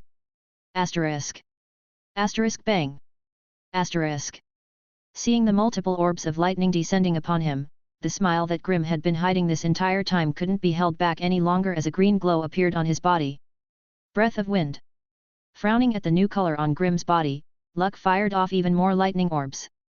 Feeling a sense of weightlessness on his body, Grim's sight cut past the lightning orbs and his eyes met with Luck's. First form, Dust Whirlwind Cutter. Gathering all the wind magic around him, the light green aura on his body became faint as it started swirling around his person, imitating the actions of wind. Crouching down slightly, he started generating more wind around his body before jumping with all his strength. Asterisk boom. Asterisk. Asterisk whoosh. Asterisk. Surrounded by a cyclone of wind, Grim shot through the air at an astounding speed as the wind surrounding his body acted like blades and cut the approaching lightning orbs into pieces. I'm coming for you, Luck. Ha, ha ha ha ha ha ha ha ha. That's so cool. Luck laughed as he watched the cyclone with Grim in the middle of it approaching him. Having read what the spell did but never trying it, Grim was pleasantly surprised by its effect. While he wasn't flying per se, standing inside the cyclone while in the air sure made it feel like he was. Surrounded by high-speed rotating winds, Grim moved through the air like a snake, closing in on Luck. Laughing madly, Luck gathered an even larger portion of his mana on his hand to form a single, powerful orb of lightning. Holding his arm steady with his left hand, he aimed it at the approaching Grimm. Bang! He grinned. Asterisk bang! Asterisk. Releasing a sound that resembled that of a thunderclap, the orb of lightning flashed through the air at an absurd speed that Grimm's eyes couldn't follow. Relying purely on his instincts alone, Grimm let the cyclone go free, and without his control, the cyclone started acting like a normal cyclone. Falling through the tail end, Grimm watched as the lightning orb and the cyclone clashed, causing the sound of thunder to echo out as a powerful discharge of lightning and wind from their attacks flashed across the sky and descended upon the earth. Oh shit! Asterisk bang! Asterisk. Asterisk bang! Asterisk. Asterisk bang! Asterisk. Reactivating Breath of Wind, Grimm took advantage of his lighter weight to use smaller versions of Dust Whirlwind Cutter to push himself out of the way of the descending lightning. Asterisk bang! Asterisk. Asterisk bang! Asterisk. Asterisk bang! Asterisk. Yami is not going to be happy. Looking down at the ground, Grimm noticed that the courtyard was scarred by the descending lightning and the sharp cuts from the wind slashes. Hey Grimm! That was awesome! Luck yelled, also falling from the sky with a smile on his face. So this couldn't all fit into the author comment, so I'm just gonna write it all here. Small rant, so. I just went through all the bad reviews this FIC has gotten, for some reason they're the most upvoted, and I can see a clear pattern. First, a large majority of the people who have complained say that Grimm isn't acting like someone who lived 16 previous lives because he didn't outright fight Yami when he was coerced into joining the Black Bulls. From this I can tell that they clearly didn't understand the first 2 chapters, which is beyond me considering how much emphasis I put on him having partial memories of his 12th life, and his core memories only include him knowing that he's a reincarnator and that this life is a vacation. And the MC is brash, not stupid. If Yami can make an entire arena of people sweat with his magic power alone, why would Grimm at this point, who only has 2 breath styles and 2 to 3 overall spells, fight him? His chances of winning are 0. At least when he faced Nozel he had more breath styles and spells in his arsenal. Second, I don't get why people thought the MC was nerfed. I mean, out of the 3 wishes he wanted, he got the 2 most useful, magic type, elven blood. Yeah, he didn't get the appearance he wanted, but it literally has no bearing on the story. And if the complaint is that God gave him a weak body, they obviously didn't take notice of how he trained to overcome that weakness. And Breath of the Beast fixes that problem in seconds, so it's not a true nerf. And speaking of nerfs, Asta has no fucking magic whatsoever, and I don't see anyone calling him weak. It's like they conveniently seem to forget this fact. Third, what is with them complaining about Grimm having a 3-leaf grimoire? Like, I get that they wanted him to have a 4-leaf and all, but don't they realize that the powerhouse characters in this series have 3-leaf grimoires? All the captains, the Witch Queen, Luck, Charmy, Vanessa, and every other Black Bull who's worth a damn. Hell! Even the Golden Dawn, best squad in the kingdom, all their members have 3 leaves. A 3-leafed Yami would bitch slap the 4-leaf, no diff, and with all of Grimm's current perks like his demon slaying magic that allows him to use more than 1 magic type, something the Diamond Kingdom is struggling to do, and his elven blood that grants him large mana reserves that surpass every other human in the Clover Kingdom, not to mention the amps he'll get in the future, I don't see the problem with him having a 3-leaf grimoire. Fourth and final, the trend I see the most from the negative reviews is the fact that none of them got to CHP 11 before they started complain. Like I've said previously, CHP 1 to 10 were the prologue so that everyone got a feel of Grimm's personality, how he fights and how his magic works. CHP 11 is where Grimm's journey truly starts. Holy shit, this reminds me of the time people called the Black Clover anime trash because of Asta's early stage screaming. It was bad, but look at the anime now, nothing but praises. The only thing that would make it better would be if they had another studio other than Period animating it. Like seriously, put Burrito on the back burner and give Black Clover some love. Realized I was starting getting off topic, so let's wrap this up. Sorry for the rant. I just think of how many other authors don't get the publicity they deserve and quit writing due to people seeing these upvoted reviews and thinking that the people who wrote them actually know what they're talking about. Like one of the most upvoted reviews said, the MC lived 13 lives. Chapter 2 is called Reincarnation 17. I'm not saying that everyone should go read like 20 chps of a shit novel just to whether it gets good or not, considering this is web novel that's probably not the case. But I do feel like we've lost a couple of gems due to these type of reviews. I honestly got lucky in all of this, due to my MHAFIC being so popular. If it weren't for the fact that people knew my writing style and believed in my ability to tell a story, I'm sure that this novel wouldn't be as popular as it is now, like holy shit. Somehow this is the most popular Black Clover FIC on the site for now. Well, at one point my MHA FIC was in the same status, but that's declined as I've started giving this novel more attention. Oh well. Anyway, sorry for wasting your time writing this, just speaking/writing my mind, feel free to ignore it. Oh. And shout out to the rant cafes, Nux Taku, Anime Uproar, and All Day Anime, Isekai novel which I just found on web novel, that time I got Isekai D to another world with my truck. Chapter 36, Old Acquaintances. Wow. Yami's gonna be pissed. Looking at the messed up courtyard, Finral couldn't help but comment while Grim and Luck were laying down catching their breaths. Tell me something I don't know. Grim laughed. So. Before Yami comes out and kills you, wanna go to a mixer? A mixer? Imagining Yami's reaction to the state of the courtyard, Grim only asked one question. How fast can we leave? Right away. Opening up a portal, Finral smiled. Great. Let's go, Luck. Grim said, jumping up from the ground. Sure. Actually. Finral cut in. It's a 3-on-3 mixer and I kinda already invited Asta, so. Oh. Grim and Luck looked at each other. This took all of 5 seconds before Grim abandoned Luck by jumping through the portal. Good luck. He shouted. A/N, that pun though. Knowing that Luck was a lot faster than him, the chances of him escaping Yami's wrath was a lot higher than his own, therefore he didn't hesitate to leave his friend behind. Crossing through the portal, Grim found himself standing outside a familiar-looking restaurant. Wait a second. Isn't this where I used to work? You made it. A voice sounded out from besides him. Hey. Turning his head slightly, Grim the smiling face of Asta waiting for him. Hey. Before the two could start their conversation, Finral quickly came through the portal with slightly frazzled hair. Heavy breathing. Damn that battle maniac. He cursed before noticing that Grim and Asta were staring at him. Ahem. He coughed and combed his hair back to normal with his hand. Putting on a friendly smile and pretending that the past 10 seconds didn't happen, he directed his attention to the two and said. Follow me. Ignoring their stares, he walked into the restaurant without looking back. Looking at each other, Grim and Asta shrugged before following him inside.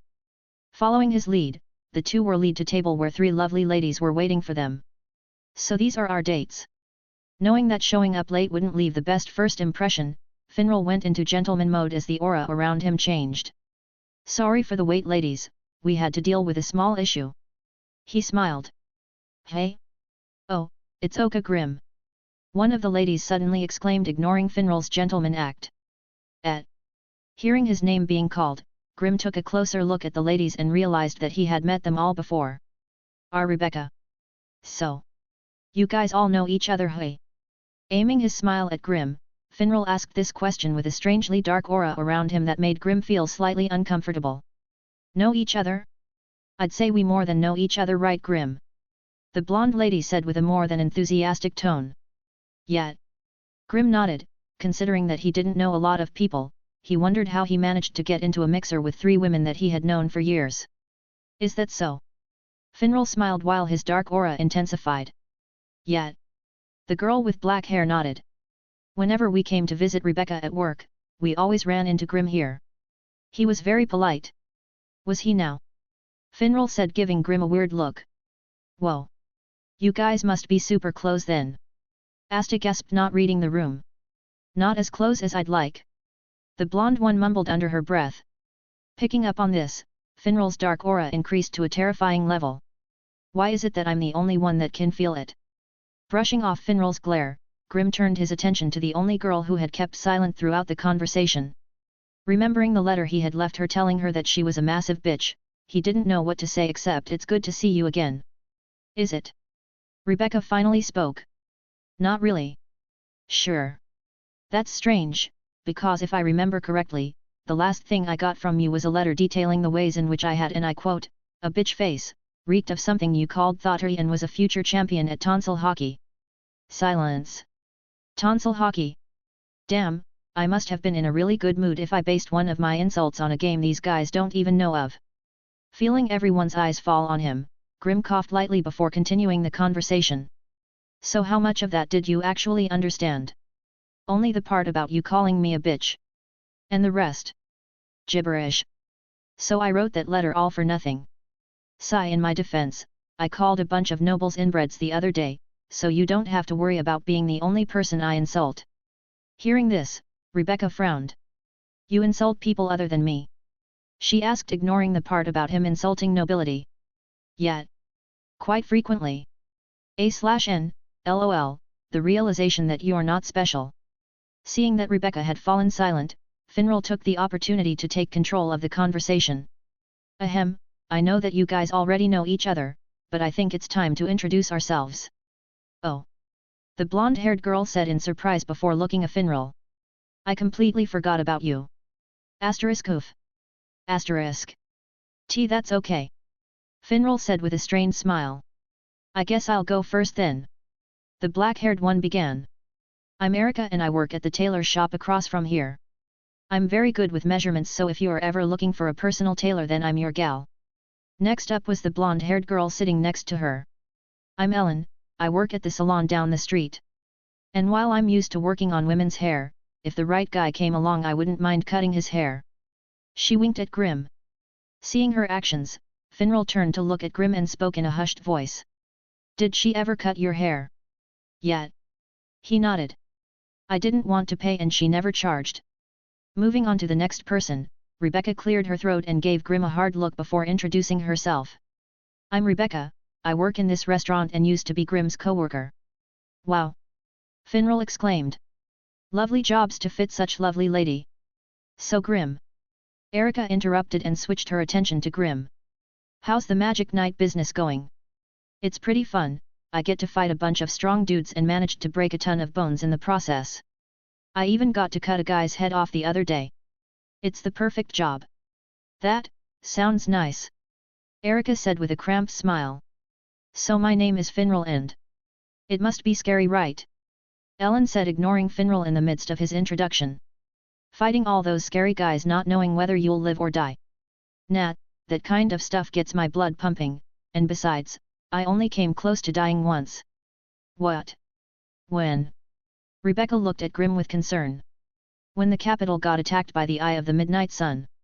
I let a guy hit me with an attack, but I underestimated the power it and almost died in the process. Haha, I was actually quite lucky that Mimosa got there so fast. Mimosa.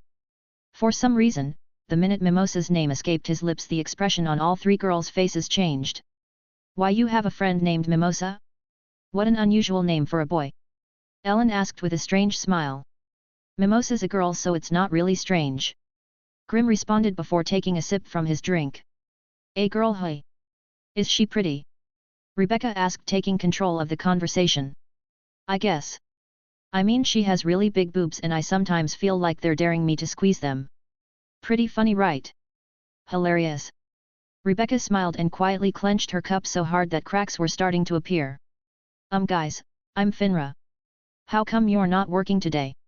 Did the boss give you a day off? Grim asked Rebecca while Finral failed to introduce himself again. Nah, my shift is being covered by a new girl. Boss hired another waitress. Yeah, she's right over there. Where is she? Looking around the restaurant, Rebecca was confused when she didn't see anyone serving the customers. She's not here. Grim asked, also looking around. I guess she must be doing something else for the moment. Guess so. So how are your siblings? Well, Mark. While Rebecca recounted the events that happened over the past few months, Grim smiled lightly and kept nodding his head while wondering how Luck was handling Yami's rage. Should I have ditched him? I mean, he's fast and all, but who knows what Yami's capable of when he's angry. Nah, he'll be fine, he'll probably even try to fight him if given the chance. The real problem is that guy. The power he displayed recently was astonishing. The one spell I have in Breath of Wind doesn't even compare to that Wind Eagle he launched at Asta. After letting that Wind Mage attack me back then, I can safely assume that Breath of Mist probably isn't the best magic to use against Wind Mages. Actually, if I think about it now, the only magic I haven't upgraded so far is Breath of Thunder. Having only one spell in my lightning arsenal is quite embarrassing. Since it doesn't seem like I'm getting any buffs from fighting and tanking Luck's attacks, I guess I'll have to think of another way. I wonder if I can find anything in the library. Do we even have a library? I'm really glad you think so, to Grim. Rebecca smiled, unaware that Grimm hadn't been listening. Hey? Yeah, sure. What did I agree to? Chapter 37, The One Who Won't Change. After a couple minutes of small talk with the others, Finral was finally able to introduce himself and asked it to the girls. Unfortunately, it didn't seem to do him any good as they were too focused on Grimm's adventures as a magic knight. Why is this happening? Finral lamented on the situation. Talking to Grimm, Rebecca brought up a topic that made Grimm raise his eyebrow. The kids at the church came over the other day, they really miss you, you know. I'll go visit them when I get the chance. You should, that Marie girl has been coming here ever since you left. Little Marie. Yeah, her brother even showed up a couple of times to take her back. Marie has a brother. Grimm said in mild surprise. Yeah. Shouldn't you know this already? I'm not the best listener. He shrugged. Why do you sound so proud saying that? I am what I am. I'm not the best listener and I'm completely fine with that fact. And it's not like it's affected me badly. I had to remind you that a girl you've known for 2 years has a brother. Like I said, it hasn't affected me negatively. Sigh, you haven't changed. It's only been a couple of months. I thought you might have matured in that time. Sighing, Rebecca played with her straw before looking up at Grimm and asking a serious question. Why didn't you come back?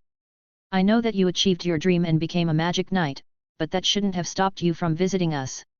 I've been bulletin. Busy, yeah, you've said. Rebecca smiled wryly.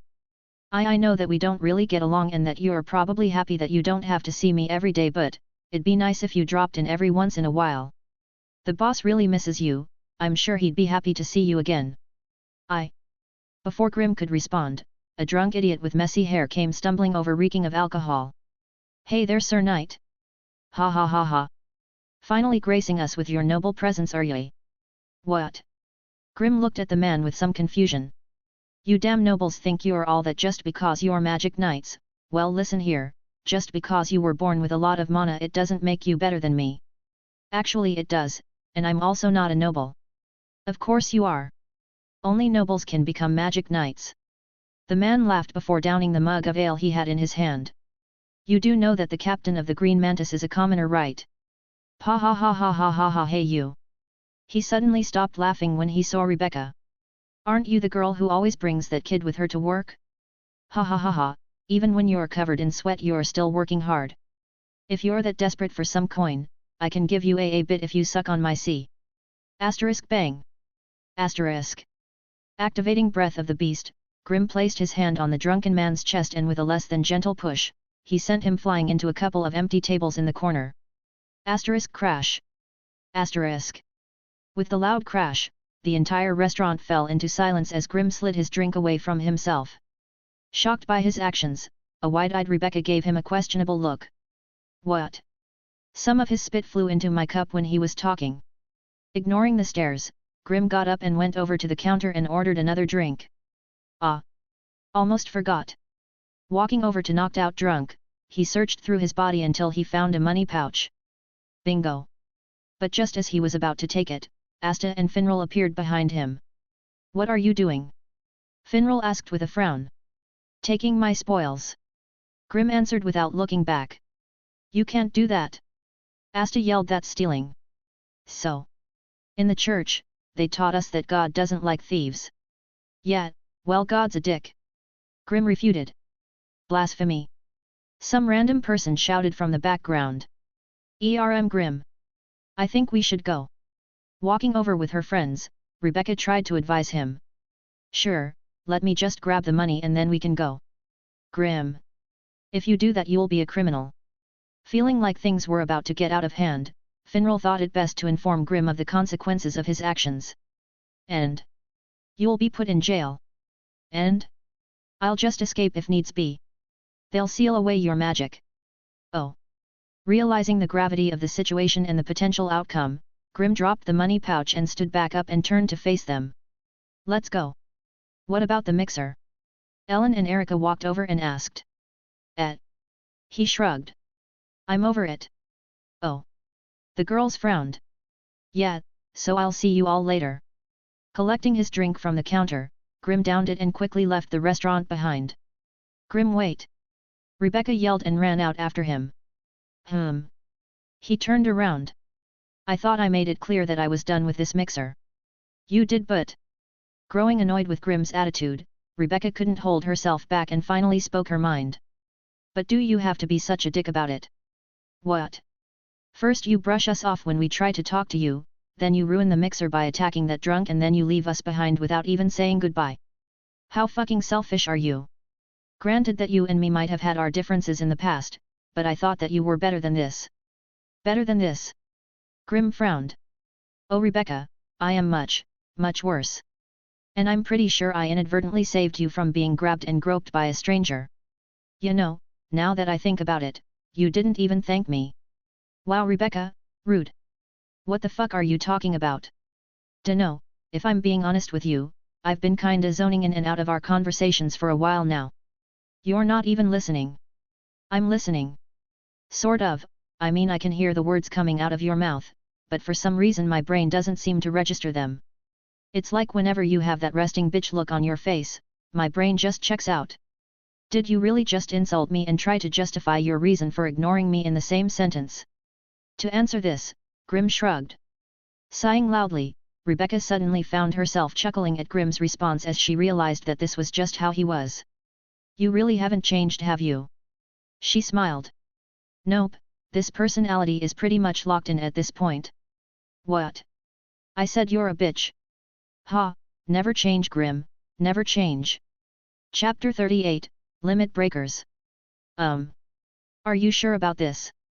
Standing in the middle of the destroyed courtyard, Grimm stood bare-chested looking at Asta. Yet.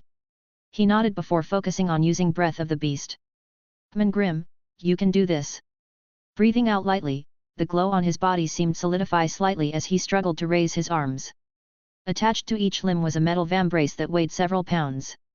Okay then, let's do this. Gritting his teeth, Asta stomped down hard and shot forward at breakneck speed. Asterisk boom.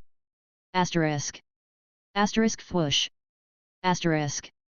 Ducking under his blow, Grimm's left fist tightened up as he sent it flying forward at Asta's unprotected stomach. Asterisk bang. Asterisk. Ugh. Asterisk feeling the air in his lungs being forced out, Asta unintentionally bent forward. Breath of wind. Switching breath style, the glow around Grimm's fist changed as a powerful gust escaped from his hand and sent Asta hurtling into the distance. Asterisk crash. Asterisk. Crashing down hard on the ground, Asta was grown slightly before standing back up. How was that? He smiled and asked after catching his breath. Pretty good.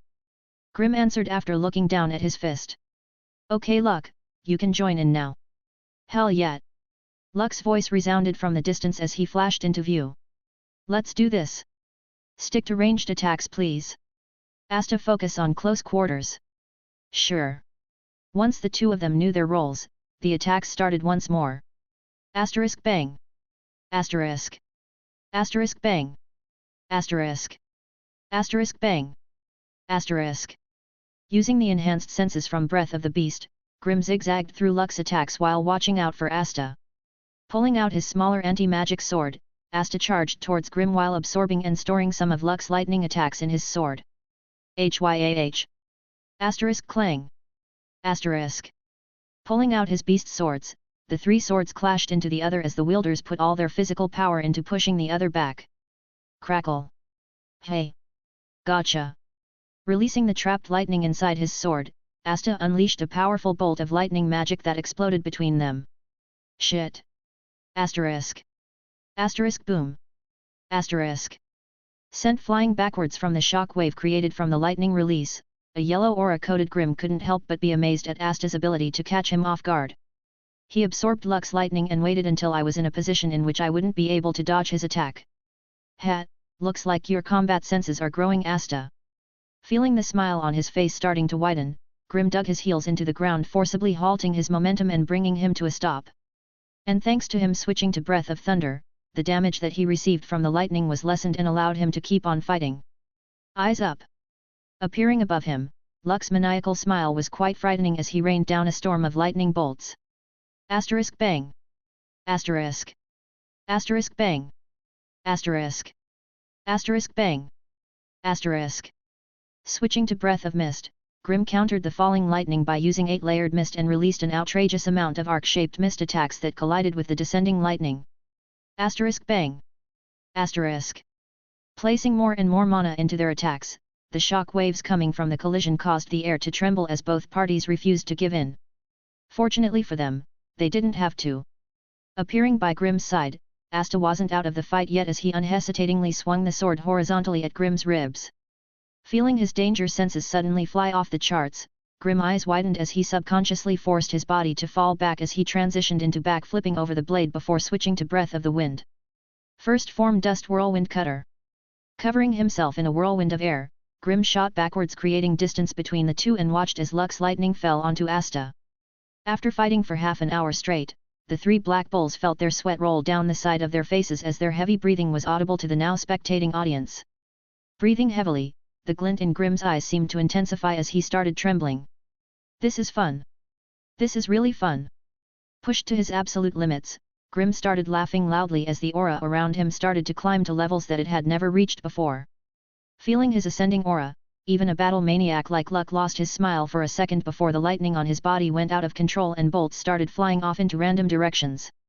Drawn into their pace, Asta's grip tightened as he pulled his large anti-magic sword out of his grimoire. Ha, ha, ha ha ha ha ha ha ha ha ha. Faced with the two of them, Grim couldn't help but feel his battle intent increase. Crush them. Crush them. Crush them. Releasing an absurd amount of magic power, Grim lost himself to his base instincts.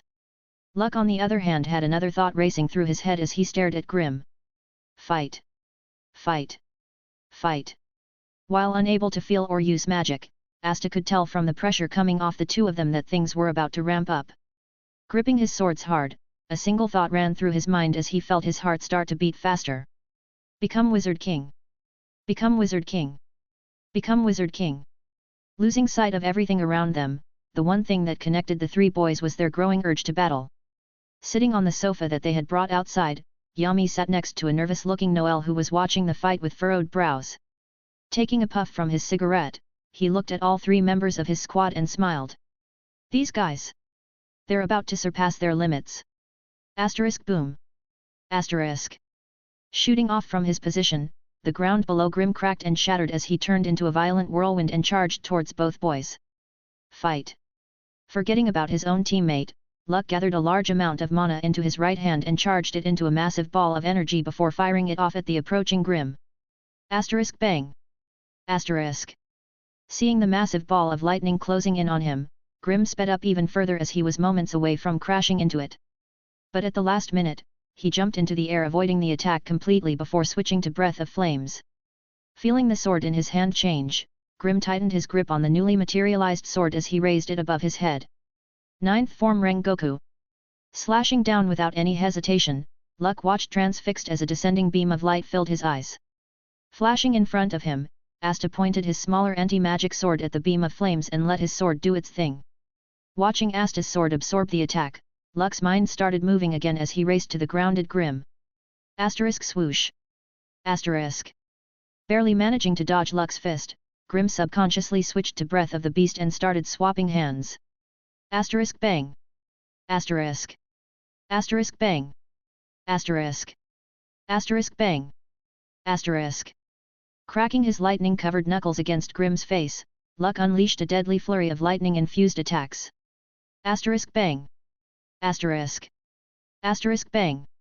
Asterisk. Asterisk bang. Asterisk. Hit with uppercut that quickly transitioned into a swing, Grim was getting the beating off his life. Watching Grim's face get pummeled, a worried Noelle turned to look at her captain. Captain. We have to stop them, they're going too far. Too far. Hearing her, Yami looked down at the silver-haired noble before focusing his attention back on the fight. I think you're forgetting something. Forgetting something. That boy. He's still smiling. Not yet. Asterisk bang. Asterisk. Not yet. Asterisk bang. Asterisk. Just a little more. Asterisk bang. Asterisk. Almost there. Asterisk bang. Asterisk. Now. The spectating members of the Black Bulls said in union as Grim suddenly dodged Luck's fist. He avoided it. Finral muttered in shock. Must be a fluke. Magna laughed. Asterisk swoosh. Asterisk. He did it again. Vanessa noted. Impossible. Luck has clearly gotten faster while Grimm's speed hasn't changed. He shouldn't be able to evade his attacks. He figured out the timing. Yami suddenly spoke up, drawing everyone's attention. Timing. Finral repeated in confusion. Nodding his head, Yami gave a brief explanation. I don't know how he did it, but that kid took those punches and figured out the amount of time Luck took in between landing one punch and launching the next. Now he's simply adapting to it. How is that possible? At the speed Luck's moving at, Grimm shouldn't have enough time to think, let alone dodge. Vanessa said. Yet. But it's like his senses have been heightened to the point that he's able to react during those small instances in between Luck's attacks. It's almost like he's subconsciously using ki. The last point was spoken in a quiet voice. There. Asterisk swoosh. Asterisk. There. Asterisk swoosh. Asterisk. There. Asterisk swoosh. Asterisk. Keeping his eyes closed, Grimm felt the air pressure from Luck's fists brush against his cheek as his body seemed to move on its own, weaving through attack after attack until finally. Asterisk bang. Asterisk. Asterisk gasps. Asterisk. He landed a hit. Asterisk swoosh. Asterisk. Asterisk swoosh. Asterisk. Asterisk swoosh. Asterisk. Asterisk bang. Asterisk. Asterisk bang. Asterisk. Asterisk bang. Asterisk. Almost as if he could see what Luck was about to do, Grimm managed to evade another round of jabs and counter with several Breath of the Beast enhanced punches that quickly pushed Luck into a disadvantageous position. Ha! Ha! Ha ha ha ha ha ha ha! Tanking Grimm's blows, Luck's speed increased to another level as both he and Grimm lost themselves in the fight. Incredible! Yet. Vanessa and Finral nodded. Watching Grimm and Luck trade blows was always an entertaining spectacle to witness. But the fight right now was completely out of their expectations. Their rate of improvement, it's frightening. Noelle muttered with wide eyes. You think that's frightening? Yami suddenly spoke up. Captain. While those two may be impressive, you're forgetting one other person. Turning their attention back to the fight, the rest of the Black Bulls felt their jaws hit the floor. Asterisk bang. Asterisk. Blocking Luck's punch with a punch of his own, blood seeped down Grimm's forehead while the smile on his face deepened. This is fun, this is fun, this is so much fun. Asterisk bang. Asterisk. Blocking another one of Luck's punches, a single beast sword materialized in Grimm's left hand as he blocked Asta's sword swing. He's fighting them both. You're focusing on the wrong thing. Yami said. The wrong thing. Yet. He nodded. While those two are improving at an unusual rate, the real monster here is the kid with no magic that is somehow managing to keep up with them. Creator's thoughts. Errata. Luck's limit break, enhancing combat speed. Grimm's limit break, subconsciously using ki. Asta's limit break, kept up with them. LOL, they're all monsters. And Grimm's starting to accept that battle crazy side of him. Also just finished watching the Dragon Ball Gohanverse series on YouTube. Shit was mental and I can't wait for S2. Chapter 39, Monsters. Overflowing with mana, Grimm's breathing was hurried as his stamina was reaching its breaking point. Asta and Luck were both in a similar position, but just like Grimm, the two of them were too caught up in this fight and neither wanted to give in. Are they going to stop soon? Magna asked. Seems like they're at their limits. Vanessa casually said. Seems so. Yami nodded and got up. Take them to their rooms once they collapse. Switching to Breath of Wind, Grimm dodged Luck's next swing and grabbed onto his collar. Gotcha. Hey. Surprised by his actions, Luck momentarily snapped out of battle-crazed state. Standing face to face with a stunned Luck, Grimm's smile reflected in his eyes as he activated Dust Whirlwind Cutter. Surrounding his body in violent green winds, Grimm, who still holding onto Luck, shot up high into the air until the two of them were above the base. What the hell? Asta said after seeing the two of them shoot into the air. Down you go.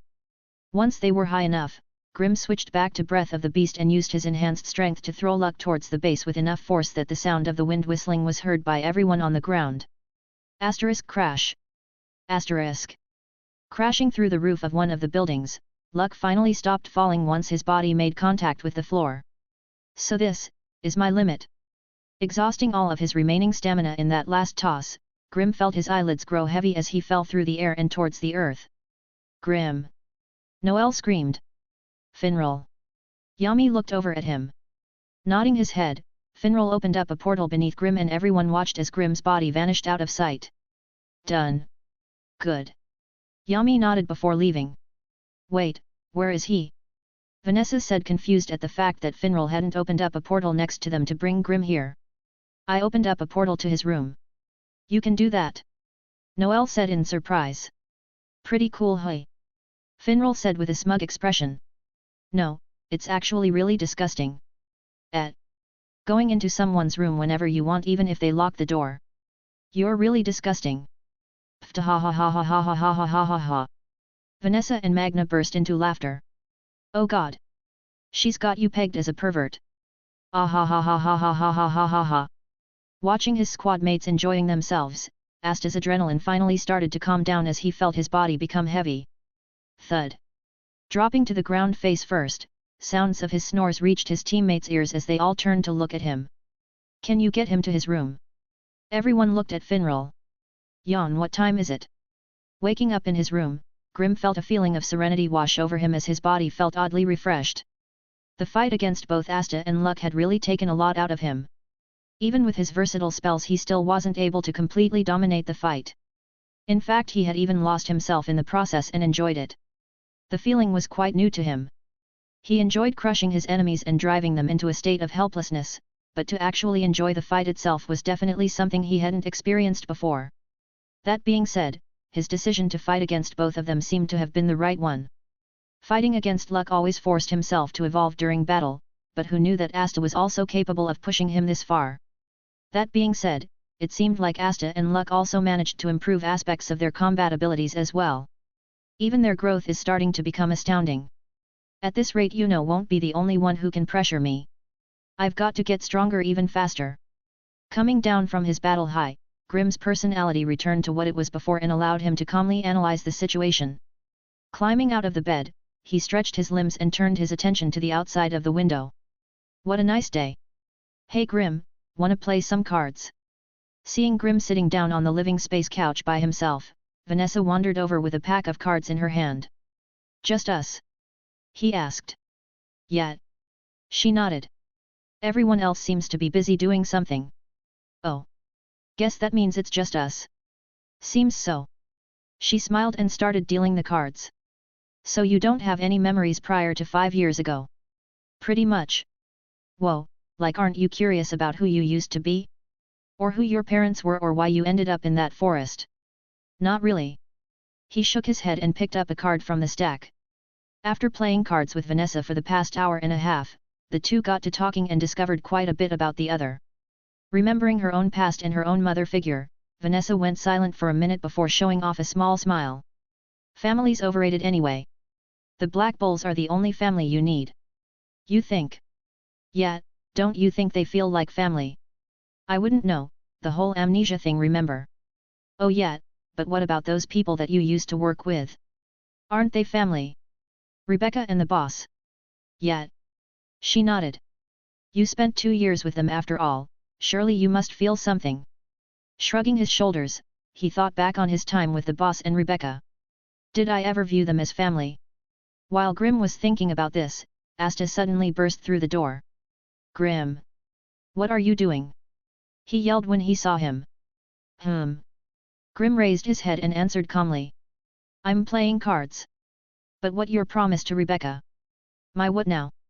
You promised Rebecca that you'd visit the church today. Did I? He frowned, not remember ever promising her anything. Yes. During the mixer, remember? I forgot you guys went on a mixer. Vanessa chuckled before taking a swig of her drink.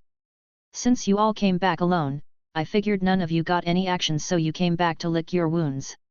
I think that applies more to Finral than me and Asta. Grim added. That sounds right. Vanessa said before collecting all the cards. You're done playing? Yeah, I'm feeling a bit tired at the moment. Oh, see you later then. Later. She got up and left. Grim. Sigh, I'm coming. Asta. Creator's thoughts. After reading the last chapter's comments, it seems I need to clarify Asta's strength. So first of all, Luck is the fastest character we've seen so far. Honestly thought I made that obvious. The only reason Grim is able to deal with his speed is because he's accustomed to fighting against him, and Ki works a bit like observation haki. Asta on the other hand is a combat genius. Vanessa literally said that the gods of fate nerfed him because if Asta was born with magic he would be unstoppable. While he's not as fast as Luck or as diverse in his attacks like Grim, fighting against them just elevates his combat senses. Keeping up with them doesn't mean he's as fast, it just means he's not at too much of a disadvantage and he's able to fight them to a degree.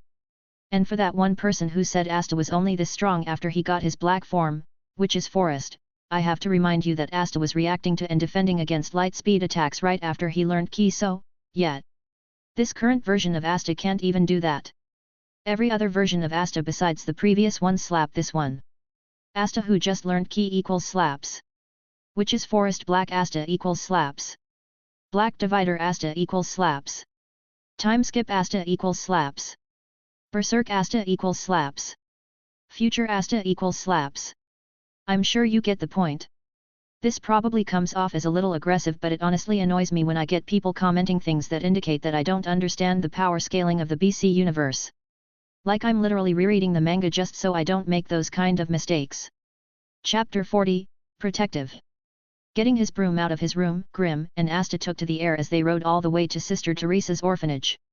Apparently Grim had agreed to visit the orphanage with Rebecca and her siblings during the mixer event. Having no memory of making such a promise and having nothing better to do on his day off besides training and eating, he decided to go and see how the orphans and Sister Teresa having been doing since his last visit. I wonder if I can beat her in a fight now. Guess we'll find out later. Why are you coming anyway?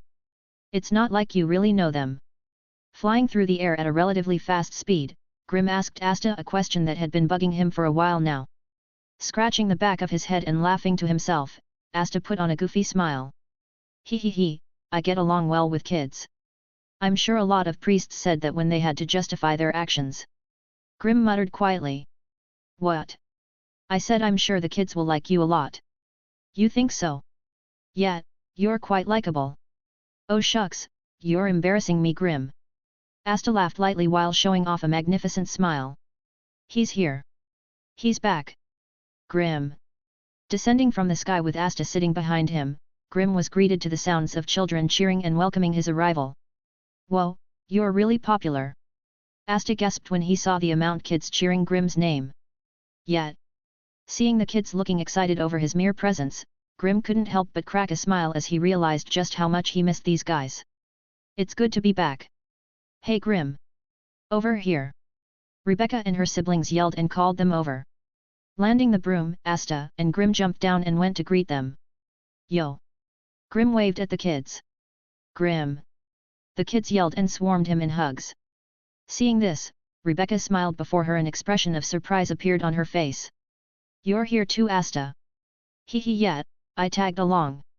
Changing from shock to a gentle smile, Rebecca introduced him to her siblings. Me next. No me. No me.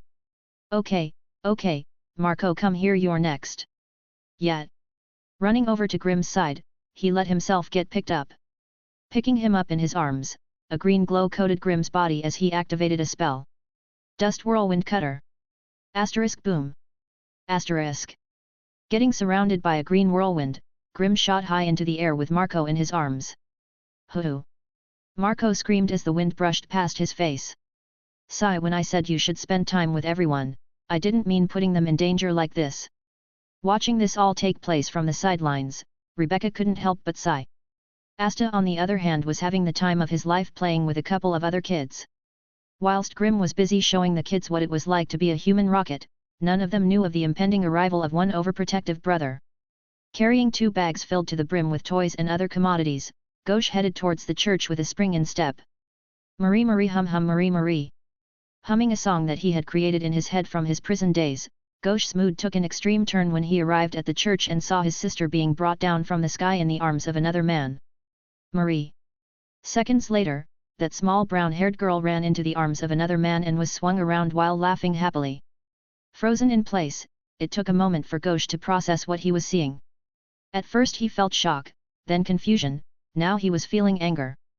Before Asta could go any further with Marie, Ghosh appeared by his using some demonic method before knocking him to the ground. "Stay away from Marie," he said in a dark tone while emanating a lot of malice. Realizing that someone had just floored Asta at a speed that was invisible to the human eye, everyone who was on the ground couldn't help but gasp in union. Drawn by the loud gasps, Grim landed back down on the ground and looked towards Asta's direction. "Asta!" he called. "Hey Grim!" Asta waved from the ground. Following the boot on Asta's back from the bottom and up to the assailant's face, he was surprised to see that he recognized the person. "Hey, aren't you that sister-loving pervert from the Black Bulls?" Recognizing Grim as one of the newer members of the Black Bulls and as the person who had previously been holding Marie, Ghosh's anger turned into rage as he screamed at him. "Fuck off you battle-crazed lunatic! I'll crush you and this little ball of muscles under my feet. Crush me!" For some reason the smile that Grim was previously sporting seemed to have darkened. "I don't know what I've done to piss you off, but let's test that theory, shall we?" Switching to Breath of the Beast, a feral aura burst out from Grim's body as his magic power started to climb. So much mana.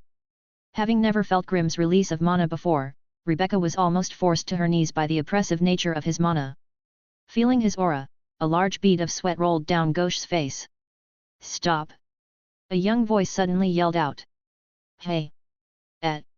Turning to look in the direction that the voice came from, Grim, Asta and Ghosh were surprised to see a panicked-looking Marie standing next to trembling Rebecca. "Marie!" Ghosh said when he saw her. "Stop being mean to Grim and Asta. They're going to be my husbands in the future." Stunned by Marie's sudden declaration of marriage, Ghosh, Rebecca, Asta and Grim fell into silence as their eyes went wide in shock.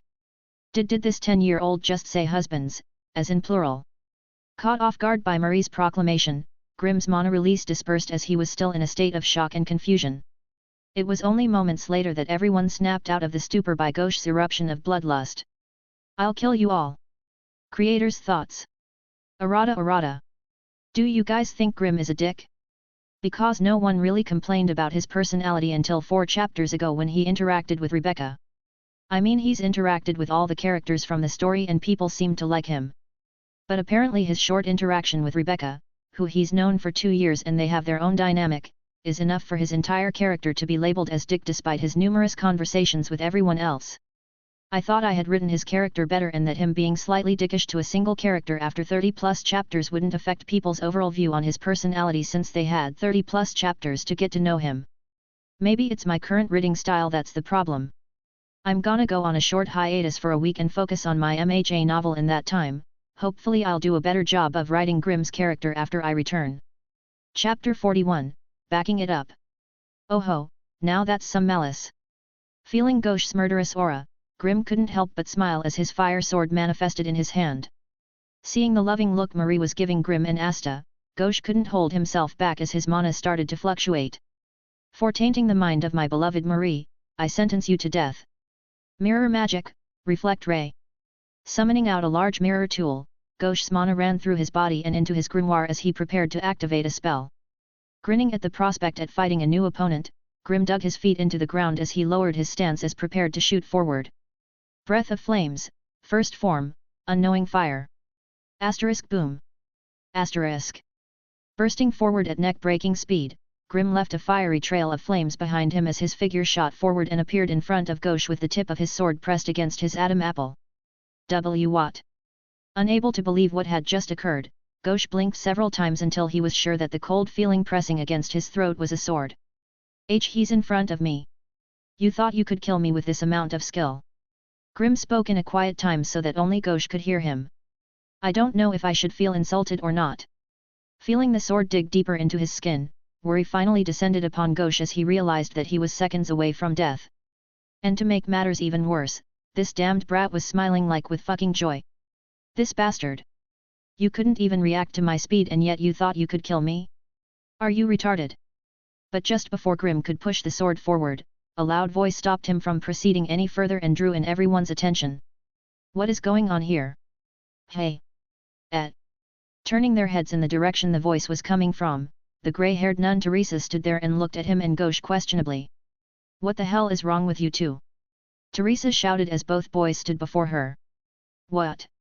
I was just showing him that you shouldn't be arrogant unless you have the ability to back it up. Grimm smiled innocently while switching between magic attributes for practice. Arrogant? You're the most arrogant person here. Hehehe yet. This motherfucker. A/N, lol, calm down sister. TCH, where's Marie? Gauche muttered, no longer caring about Grimm. After Sister Teresa came out, Marie and the other children were sent back inside the church while she reprimanded the two of them. And you? She turned her attention onto Gauche. Why in God's name did you pick a fight with this psycho? Psycho? That's a bit harsh. Grimm said after hearing Teresa chastise Gauche. Be quiet. She yelled, growing more and more annoyed by Grimm's nonchalant attitude before switching back to Gauche. Ignoring Gauche getting reprimanded, Grimm realized that he still hadn't had a rematch with Teresa yet. You goddamn sister-loving FR. Hey sister, how about we go at it again? Grimm asked without anyone around them understanding the context. What? Surprised by Grimm's sudden question, Teresa stopped reprimanding Gauche and looked at Grimm with confusion. You know what? The last time I was here you left me laying flat on my ass from exhaustion. For an old lady you really wore me out, now I want to show you that just what I've learned in these last couple of months. What? Misunderstanding the context behind the conversation, Rebecca's eyes went wide as she couldn't stop looking back and forth between Grimm and Teresa. What the hell? You okay? Asta asked after seeing her face go pale. Gee, Grimm and Sister Teresa they. I know right. Asta nodded and made a serious face. To think that Grimm would get beaten by an old lady like Sister Teresa, I never would have guessed. Wait, what? You damn brat. Stop saying things that will make people misunderstand. Taking a moment to think about his previous wording, it slowly dawned on him what she was talking about. Looking at the horrified look on Gauche's face and then back at Teresa, Grimm couldn't help but burst into laughter as he dropped to the floor and started rolling around. Ptha ha ha ha ha ha ha ha ha ha ha ha ha ha. Oh God. Ha ha ha ha ha ha ha ha ha ha ha. What's so funny about getting with me? Teresa glared at him after seeing tears gathering in the corner of his eyes. A/N, weird thing for a nun to say. Unable to hear over the sound of his own laughter, Grimm continued laughing until Teresa eventually left. Oh fuck, my cheeks hurt from laughing so much. Standing up from the ground, Grimm felt a stretching pain in his cheeks as he started to massage them. Hey Grimm! Rebecca called out seeing that he had finally calmed down. It's getting dark, do you guys have a place to stay the night? Now that she mentioned it, Grimm realized that Asta basically dragged him here and the two of them hadn't really planned on staying for this long. How did I not notice how dark it was getting? A/N, because you were too busy laughing. Seeing as how Grimm had fallen silent, Rebecca gathered her courage and spoke up. If you have nowhere else to go, you guys can spend the night at my house. Really? Grimm looked at her suspiciously. She's being weirdly nice. Sure, it's only one night. What do you say, Asta? Grimm turned to his friend and asked. Sure. He smiled. I guess we're spending the night then. Grimm said, turning back to face Rebecca. Oh. Are we bringing him along? She pointed to a stone-faced Gauche. After realizing that he hadn't spent any time with his sister, Gauche was stuck in this frozen state as he was still recovering. Let's leave him. Grimm said after seeing that Gauche was paying attention to them. We can't do that. Asta denied. He's a member of our squad. We can't just leave him. Sure we can, all we have to do is walk away without looking back. Grimm. Sigh, fine, you can bring the Siscon along with us. Thanks Grimm. Asta smiled before picking Gauche up. Chapter 42, Vanishing Act. This is good. Asta said, rubbing his stomach after filling himself up from Rebecca's food. You'll make a wonderful bride one day. Hearing that, Rebecca's face went red as she quickly glanced at Grimm. You think so? Totally. Your future husband will definitely love your food. Asta reaffirmed. Hey sis. Rebecca's sibling Luca pulled on the hem of her sleeve. Yes. Ask him. She pointed at Grimm. What? If he enjoys it day. They say the way to a man's heart is through his stomach. What? Who taught you this? It's what the ladies who get their hair done at Ellen's salon talk about. Just the other day, that Evelyn lady was talking about her husband could no longer get it up and how she had to seek a younger stallion to ride. Silence. Don't go to Ellen's salon anymore. By the time night had fully descended, Asta, Grim and Ghosh each went to their separate sleeping areas. Originally Grim thought that the three of them would be bunking together, but Rebecca had got all the kids to sleep together in order to make room for their guests. So this is a bed that she can afford. Kinda reminds me of the years I spent sleeping on the ground. Laying down on one of the kids' beds, Grim couldn't help but remember the time he was homeless and surviving in the forest. Seriously, how poor is she? Thinking back on it now, Grim didn't actually know a lot about Rebecca. Besides the times that they worked together inside the restaurant, the two of them hadn't really interacted with the other. Wait a second, was I socially inept? While Grim was experiencing an epiphany, a loud explosion brought him out of his thoughts as he felt the house shake slightly. What the hell was that? Jumping out of bed, Grim charged out the room and ran into a distressed-looking Rebecca. Rebecca. Hearing her name, the distressed-looking Rebecca turned back and saw Grim staring at her. Grim. My siblings. My siblings are missing. What? Asterisk bang. Asterisk. Feeling the house tremble again, Grim ran past Rebecca and followed an active mana signature that was close by. It's snowing. After being thrown out of the house by Ghosh's mirror beam attack, Asta's face was warped into one of surprise as he noticed that it was snowing despite it not being winter. I couldn't care about that, now die. Standing in the middle of the hole in the wall that Asta had shot through, Ghosh looked down on the grey-haired boy and prepared to attack again. But just before he could proceed, the voices of several parents looking for their children sounded out. Urian, where are you? Chris. Chris. FON. Come out FON. Hey? What's going on? Asta said aloud as he heard the parents shouting. Asta. Grim yelled coming out from the house. Grim. Have you seen Rebecca's siblings? Rebecca's siblings? They're sleeping aren't they? Die.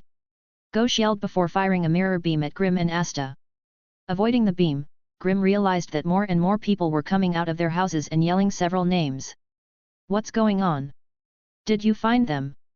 Rebecca asked after hurrying out. Shaking his head, Grim looked at all the worried parents.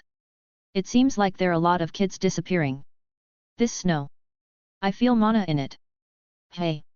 Turning around, Asta, Grim and Rebecca saw Sister Teresa and another nun walking towards them. Sister. Enhancing his senses with breath of the beast, Grim realized that there was indeed small amounts of mana mixed in with the snowflakes. This snow, it's not natural. He raised his head to look at Teresa. What is this? Sigh, it's a magic that lets the user control a person. I don't know whether it's fortunate or not, but it can only control children who have yet to fully develop their own magic. Controlling others. Taking a second to think about it, a dark thought flashed through Grim's mind as he realized that there was no way that Teresa would come all the way to Rebecca's house and leave the children alone in the monastery while a child kidnapping spell was active. The children from the orphanage. Seeing the look on his face, Teresa nodded. They're missing too. Asterisk bang. Asterisk. What do you mean they're missing? Marie better not be one of them. Ghosh grabbed Teresa by the collar and spoke in a dark voice. Grim. Rebecca called out as she saw Grim not reacting. While all of this was going on, a flood of memories spanning over 2 years flashed through Grim's mind as he recalled the glowing looks on the children's faces whenever he came to visit. Grim. Rebecca called out again. Hey. Snapping out of it, he realized Rebecca was talking to him. Did you hear that? That mirror guy has a way to find the missing children. He does. Nodding his head, Grim looked at Ghosh before getting his broom. I'm coming with you. Rebecca said, getting ready to sit on his broom. Nope. Grim said and gently pushed her off the broom. You'll only slow me down. Seeing the nonchalant look on his face, Rebecca clenched her teeth as she spoke in a dark tone. Grim, I know we haven't seen each other in a while, but don't you think it's a bit rude to mention a lady's weight? Hey. You know what, I don't have time for this. Confused by what she was talking about, Grim gave her a weird look before turning away. You coming, Asta? Of course.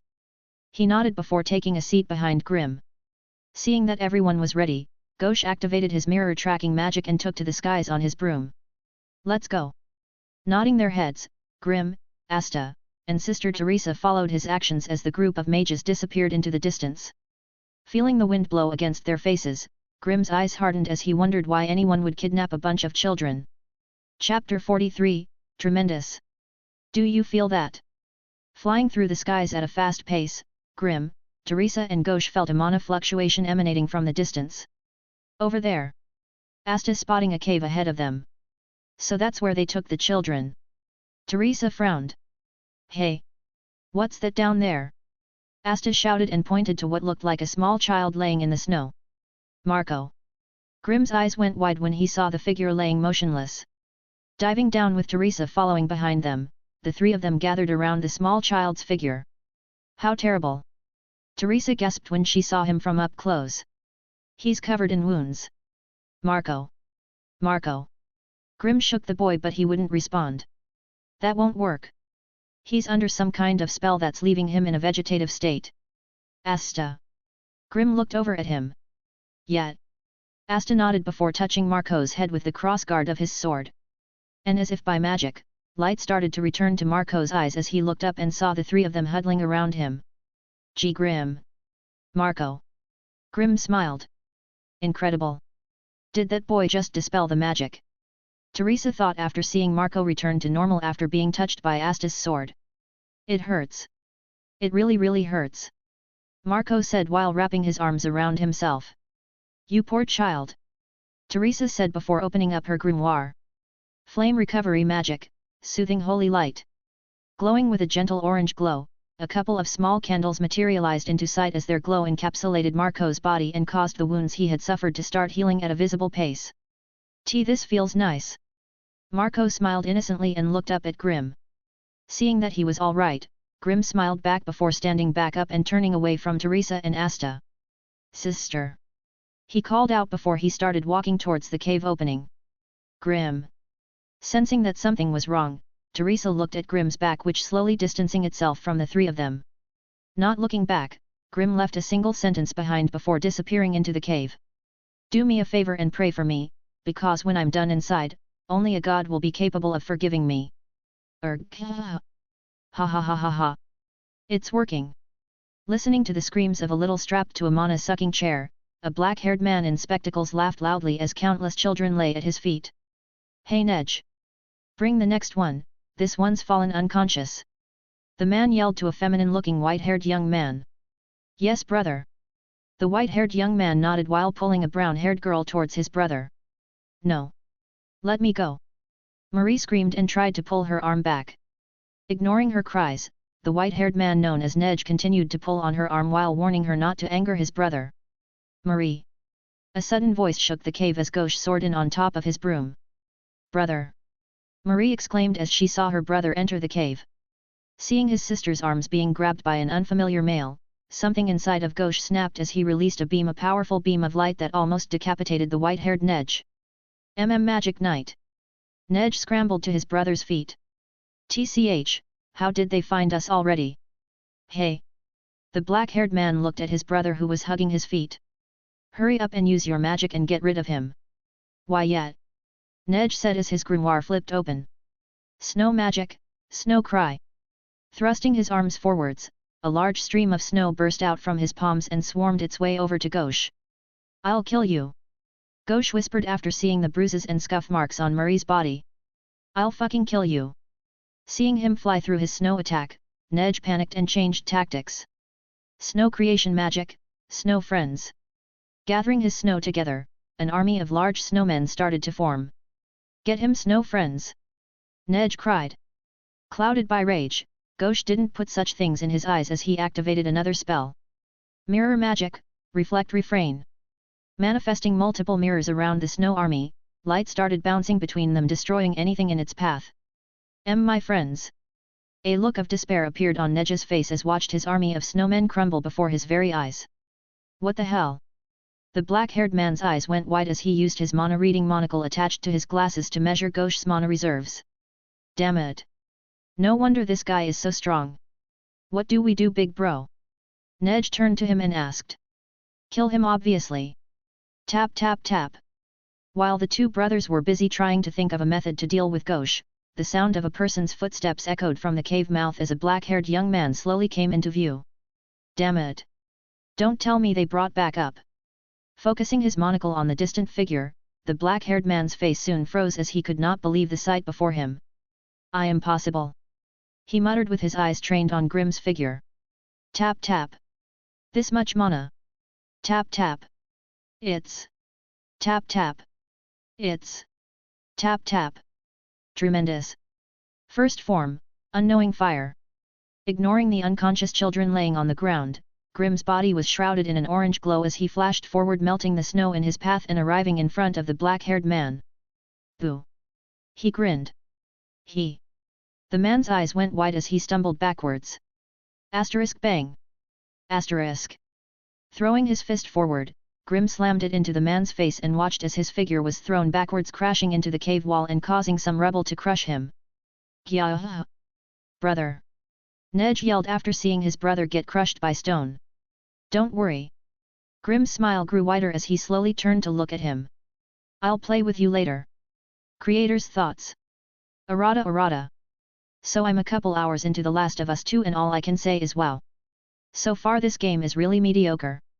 Like the graphics and visuals are nice and all, but the story is really meh so far and the gameplay isn't anything new or innovative. Like the new characters are really shit, besides Jesse, but look what happens to him. Dina is really bland and her chemistry with Ellie feels artificial as FK. And do you guys realize that the only reason dies at the start is because Ellie and Dina decided to get high and fuck around instead of going and relieving of his duty, leading to his death. Also not a fan of the new playable character, she swole as FK though, and while it's fun as hell to play with her and curb stomp the infected with her bare hands. I swear I was waiting for her to go to a gym and bench press 800 kilograms before drinking a protein shake and then yelling spot my bro. To some random. So that's pretty much how I feel ATM, hopefully the next couple of hours are better. Also, did you know the Ellie's a lesbian? Because if you didn't, the game will remind you over and over and over again. Chapter 44, Muddy Waters. Hey, what's your name? Grimm walked up to the black-haired man. Still wearing the monocle, the black-haired man still couldn't comprehend the amount of mana emanating from the young man in front of him. Barrow. He stuttered. What a shitty name. Okay then Barrow. He crouched down so the two were eye level. Explain to me why I can't feel any mana from those kids. Fuck off. TCH, wrong answer. Materializing his flame sword, Grimm held it above Barrow's leg and slowly pushed it down. Ah. SHHH. Grabbing his face, Grimm held a finger to his lips. Now, save your screaming for later. Because if you do it again, then I'll have to really hurt you. Releasing a large amount of malicious aura, Grimm's smile grew bigger in Barrow's eyes. Understand. MMMPFF. Barrow hastily nodded while holding back his urge to groan. Good, now answer the question, why don't I feel any mana from those kids? We sucked it out of them. Sucked. Looking at the boys laying on the ground, Grimm misread the situation. You fucking pervert. Wah. Asterisk bang. Asterisk. Punching him again, Grimm rained down a barrage of punches until Barrow's face was bruised and bloody. Asterisk bang. Asterisk. Asterisk bang. Asterisk. Asterisk bang. Asterisk. Peepwees swap. Pulling his arm back, a grey area wrapped itself around Grimm's body as he switched to Breath of the Beast. Ah! A scream suddenly sounded from the distance as Nej was knocked on his ass by Ghosh. Even Nej lost. Fuck. We're screwed this time. Hey! Grimm called, gaining his attention. Why would you do this? Just as Barrow was about to open his mouth, his little brother Nej answered in his stead. Friends sob, I just wanted some friends. Friends? You molested a group of kids and forcefully pulled their mana out because you wanted friends. Molested. Standing to his feet, Grimm turned away from Barrow and walked over to the defeated Nej. You wanted friends? Sob yet? Good. The smile on Grimm suddenly turned dark. Because I'm sure you'll make plenty in hell. Wah. Stab. Ah. Feeling a sharp pain spreading through his chest, Nej looked down and saw a jagged sword poking through his body. Splash. Pulling the sword out and waving the blood off the blade, Grimm watched as Nej fell to the ground. Watching this happen from a distance,